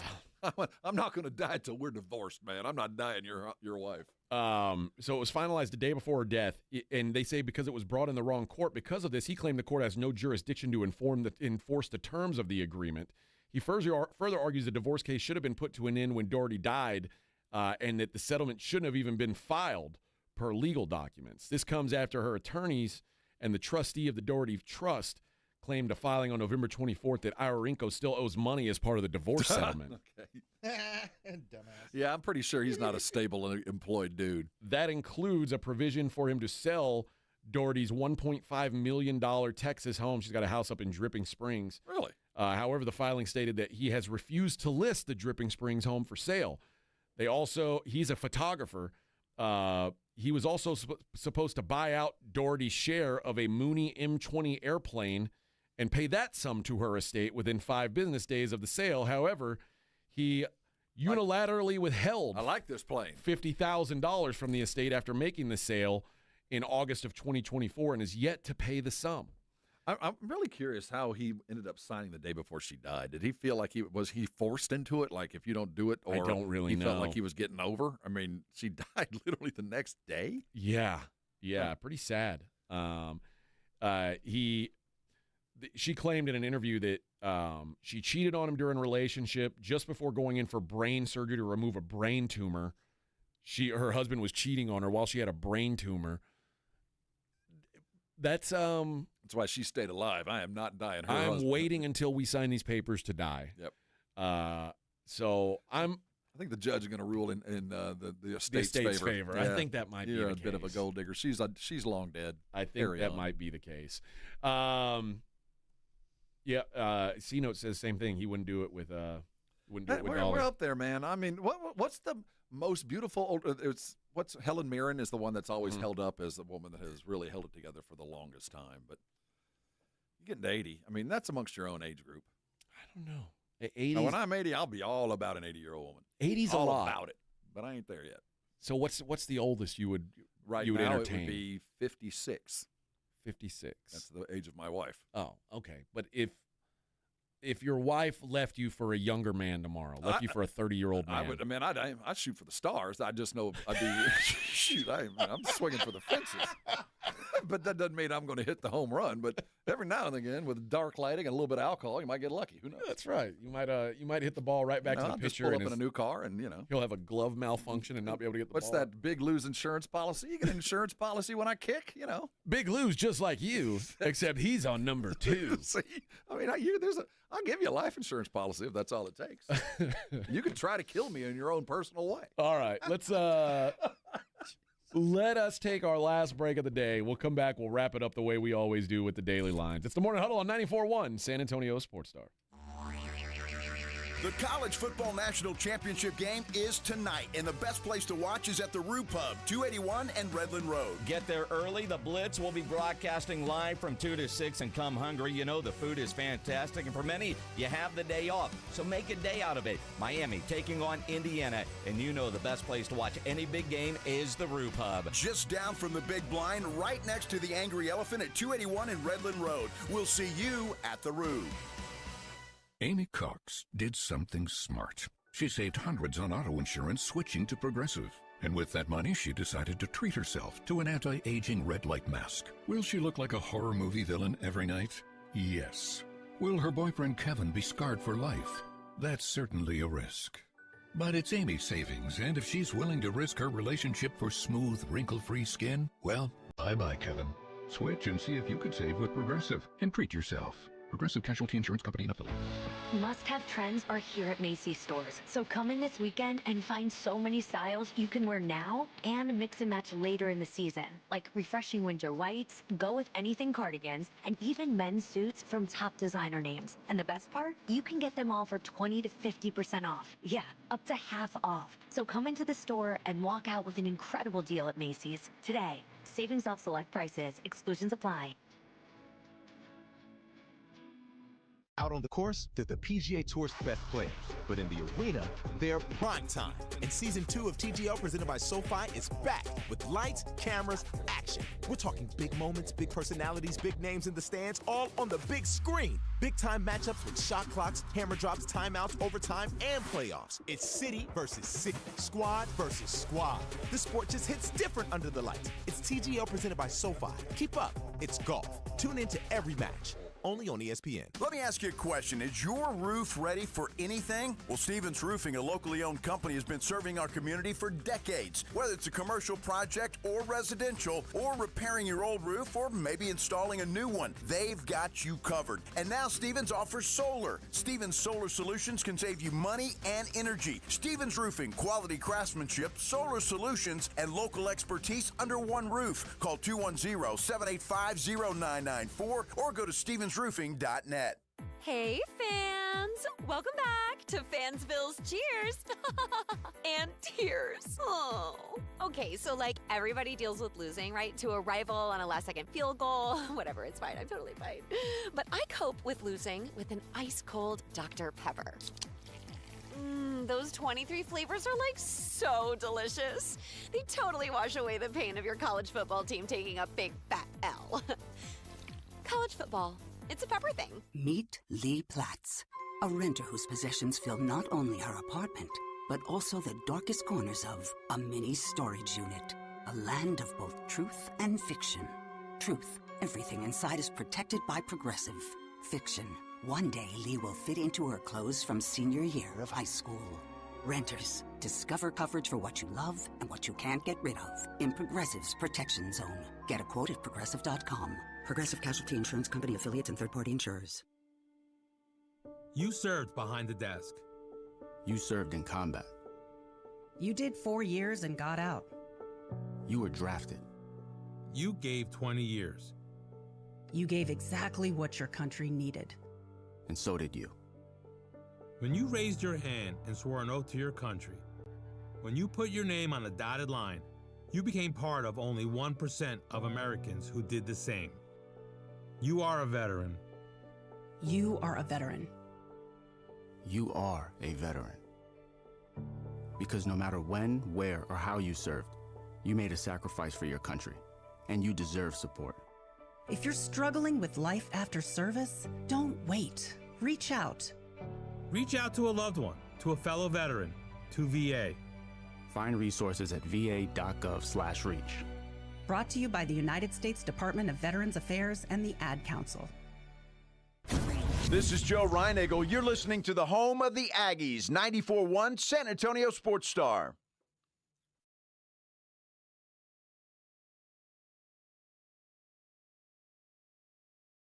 On your knees, boy. What's he talking about there? That's what Madonna said. What a weird lyric. I'm not here to judge what people are into. You know, are you aware of things called a situationship? Yeah, I've heard of such things. So a situationship is like where there's no commitment, there's no expectations. It's just hookup. Yeah, it's two people who are having regular sex, but without any of the pressures and attachments of a relationship. Impossible, but we strive. I think it's possible if For a and dude, it's only. possible. I think if and only if both people completely understand what it is. That's what I'm saying. I don't know. I know plenty of dudes that have no problem with that at all. I don't know of a single woman. What if it's a woman who's in an unhappy marriage? Oh But no, I think there's can't some get divorced? specific short-term situationships that make some sense, but okay. At some point, emotional attachment takes its. I mean, I generally takes its agree, face. especially if it's for an extended amount of time. The reason I asked is there's a new term that's popped up today, or I guess yesterday is when the story is from Psychology Today. There is now something called an explorationship. All right. I don't like that. An explorationship is when you and someone else are exploring the possibility of a committed relationship. It can extend the non-committal dating phase and thus reduce the pressure to rush into things. It can lead to misunderstanding and resentment, especially if it ends up being a situationship in disguise. But for the two of it to work, it says you have to be on the same page, openly communicate, and truly be cool with it. It's like being engaged to be engaged. It's like, do we really, we think we want to date, but we're not really sure. That's nothing new. That's part of the. See, we're trying to put names on things that have been part of stuff forever. I mean, this is nothing new. But I think part of putting names on it is beneficial when that way everybody's on the same page. Yeah, I do. No, the key and the end of what you just said is the discussion and the open communication part. But I do think that we're dating to be dating. I'm dating someone to learn if I want to date him. Kind of like you're Right. trying out. That's nothing new. We're just putting a name to it. But that's just one of the many ways. And it says it's a relationship phase that has more definition than a situationship, which is defined as a romantic or sexual That's gonna relationship. go nowhere. It's clearly not defined in any way and doesn't involve any commitment. Right. Which is essentially like friends with benefits. Yes, You're friends who you have sex sometimes even because you with that, both have needs. Do you know anybody? And I've known some that have had the friends with benefits in the situations. It never ends. It never ends. Like we part ways as friends. I've never known one where it did. Really? Anything over long term. Now 3 or 4 hookups over a couple. Okay, of weeks. I was going to say, or maybe then there's the ones I have a couple of friends. I'm not going to name names or sexes, but that hook up with the same person maybe twice a year for 25 years. And just a couple times. This one. I mean, it's been going on forever. But there's no They're both married, have okay. families. But I know for a fact a couple times a year, and it's been going on for decades. Do they communicate regularly between meetups? I don't know. That'd I be don't know. interesting. Honestly, to know. I just know I'm on the periphery of this, and I do know, like, oh my God, yo, I just saw you. Well, so I guess there's a possibility of long term, but I think at that point they're in their own peculiar little relationship. I mean, we're talking about decades. Yeah. Now there is a possibility of someone being led on. I think that's probably more with an often than not. explorationship, and they say Yeah. that's when these things tend to go south. Yep. But you have to like it says for it to work, you have to put a deadline. Like you can't. It just can't be an everlasting explorationship. But man, I'm glad I'm not dating right now. Oh, it's very difficult. I know, would me imagine. too. Shoot, no, I wouldn't. Are we in a situationship? Are we friends with benefits? I know. Are we dating to be dating? know. Are we? I know. I've never I had. don't know. I'd be like, look, I'm too old. What are you Yeah, into? let's cut to the chase. I got to be someplace in 30 minutes. I know. Like, what are you into? Let's get it over with, and then Now, I do like the exploration ship. Like, let's try some new stuff. Yeah. Oh, yeah. Oh, I don't like that. Safe word. Yeah. Well, it's always important. It's always important to have a safe word. It's always important to have a safe word. Yep. And Sure is. And it can't be stop. Nope. Stop's not a good one. It damn sure can't be ouch. No. It's got to be like giraffe. Yeah. Or banana. Banana bread. Alabama. Banana bread. Alabama. Banana bread. Omaha.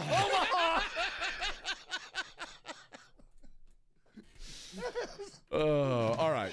I don't know. You guys drag me down the most vile roads. Let's do the daily lines.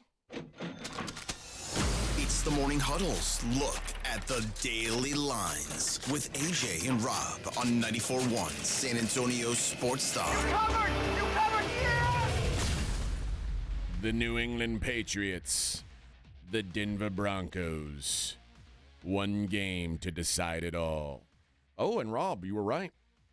Some Broncos money coming in. Yeah. Broncos now 4.5-point favorites. Everybody I think people panicked. figured out, like, dude, the drop-off from Bo Nix to a homeless person in the park is not 7 points. Did you see the picture of Stidham hosting Bo Nix at Auburn? Oh, no. Stidham was already there. Bo Nix was a college senior, and he was hosting him on a recruiting visit. So Stidham's actually older. Bo Nix, and he's replacing him. And they're both standing in Auburn orange. I thought, man, both those dudes look young. And I was like, what? That was 2018. Do you know who the backup is now for the Bears? No, for the Broncos. No, I didn't thought about it. Who is? He's a fighting Longhorn. Sam Ellinger. Oh, last I saw Sam, he was at the Colts, right? Yeah. Yeah. You know who the third string is now? They just signed him Vince Young today. Vince? It is not Vince Young. I don't know. Ben DiNucci. The Nooch. So they don't plan on going to the Super Bowl. I don't think so. If the Nooch, that's awesome. Yeah. Actually, you know what though? There's a possibility that Ben DiNucci can get a Super Bowl ring. Well, there is, in fact. But do you get a whole ring if you just showed up for the last? I think two games? the team votes. But the sad thing is, in Sean Payton's system, that's exactly where DiNucci needs to be. Well, there's a lot of those reasonably intelligent rag arm quarterbacks that need to be playing for a coach like Payton. Let me help you out. You know where Ben DiNucci needs to be? The third string quarterback anywhere. Well, he yeah. just needs to not be able to touch the football, and then everything's going to work out all right. I don't care where he is. I just want to see his agent. I want to deal with his agent. Correct. But Johnny Bag of Donuts. The Patriots are now 4.5-point favorites, so some money came in on the Pats. Still 4.5-point favorites on the road. I'd still probably lean towards Denver and hope that I can get 5.5, although it is kind of a dead zone. So no need to rush one way or the other. The Rams are at the Seahawks. This one is Seahawks minus 2.5, but it's minus 120, which means there are threes coming. Mm-hmm. There are going to be threes. It makes sense. The Rams survived the Bears. The Seahawks obliterated the 49ers. But once a three shows up on the board, I will be taking the three. I'm going to like the Rams to at least cover the game. I don't know if they win, but I with a field goal, I'll take my chances. College football, the national championship of collegiate football is tonight. And it's gone back and forth. There are 7.5s, there are 8s, and there are 8.5s available. So shop around. Total is 47.5. I like Indiana at pretty much any number other than 10. Right. I think that I'd play them up to 9.5. I think Indiana blows them out. And I do think it's going to stretch. It's going to get 8.5, maybe 9 by the time we get to kick. Yeah, and I think it's a generally low-scoring game. I think another way to look at it would be I would play Miami's team total under if you're interested in something like that. But yeah, I don't really. I'm having a hard time picturing a way for Miami to be competitive tonight. After just the thorough destruction that Indiana offered a variety of different offenses and defenses, it's not like they just played Big Ten teams. They had to go against a variety of different good quarterbacks, spread offense, tight offense, run through the tackles, pitch it and run outside. They've been effective against everything. Early slate in the NBA for MLK Day will start at noon. The Hawks are hosting the Bucks. Hawks minus 2.5. That's a weird number right there. I think the Hawks are going to take them out. I kind of think so, too. Take them to the woodshed. How about this one? Oklahoma City minus 6.5 at the Cavs. Now, that's a bit of a battle. I saw something go on with Shea the other night that maybe that number's a little bit closer. I don't know exactly what he did because I was paying attention to football. Did something happen Saturday? I don't know. Maybe. No, there was not that. Oklahoma City had something happen on Saturday because that line's kind of tight to me. It is. Clippers laying 7.5 at the Wizards. Kawhi out, I believe. That's the only reason that number's even close. So pay attention to that. Kawhi taking MLK Day off. Well, he's got, of course. He's got another job to get to. Yeah, I got to go to my tree job. The Knicks laying 10.5, hosting the Mavericks. Spurs host the Jazz. What's the line? I have no idea. Given the way what's a fair number? Spurs and 6. How about Spurs minus 16.5? Last time I saw Utah, they beat us right here. 16.5? I'm not taking Spurs in that book. That's crazy. Yeah. They'd have to have a 40-point lead at the end of the third to win by 16.5. When's the last time the Spurs blew somebody's doors off like that? Well, I mean, third quarter, if you're just playing up to the end of the third, it might happen. But they'd have to have a 40-point lead to survive and win by 16. Yeah, that doesn't make any sense to me. Sixers laying 8.5, hosting the Pacers. What a corpse team, the Pacers. Suns minus 8.5 at Brooklyn. I saw. Look out for Phoenix. They're pretty good, scrappy, man. Not bad. Pistons 3.5-point favorites against the Celtics. Game of the night should be a good one. We won't be able to see it. I know. I like the Pistons. I would bet on the Pistons if I could watch the game and sweat it, but it's going to be on during the college football, so I won't. But the Pistons 3.5 feels short, and I know Boston's better than they were at the beginning of the season, but I think Detroit's really good. They're smoking hot right now. And the Warriors 5.5-point favorites against the Miami Heat. Trying to exit Kuminga from the building. And finally, as I mentioned yesterday, hockey season is officially underway. Woo-hoo! Now that the Bills are eliminated. It's Golden Knight season. Carolina is minus 205 hosting the Sabres. The Avalanche minus 220 hosting the Caps. Penguins minus 130 at the Kraken. The Panthers minus 190 hosting the Sharks. Minnesota Wild are at the Maple Leafs. Leafs minus 120. Vegas minus 220 hosting the Philadelphia Flyers. Go Knights, go. The Winnipeg Jets minus 140 in Chicago. The Devils, Vicky Valancourt is the Devil, are at the Calgary Flames. Devils minus 125. Anaheim, the once mighty Ducks, minus 135 hosting the Rangers. And the Vancouver Canucks host the Islanders. Islanders minus 145. Hey, the Blitz is at the Roo Pub today, so go check them out from 2 to 6. They're getting you lubed up for that national championship game. Sports matches on the big TVs there at the Roo Pub. And good food. Come hungry. It's good great bar. Food. Scantily clad ladies. We like that. Busty, buxom women. We like that even more. Yeah.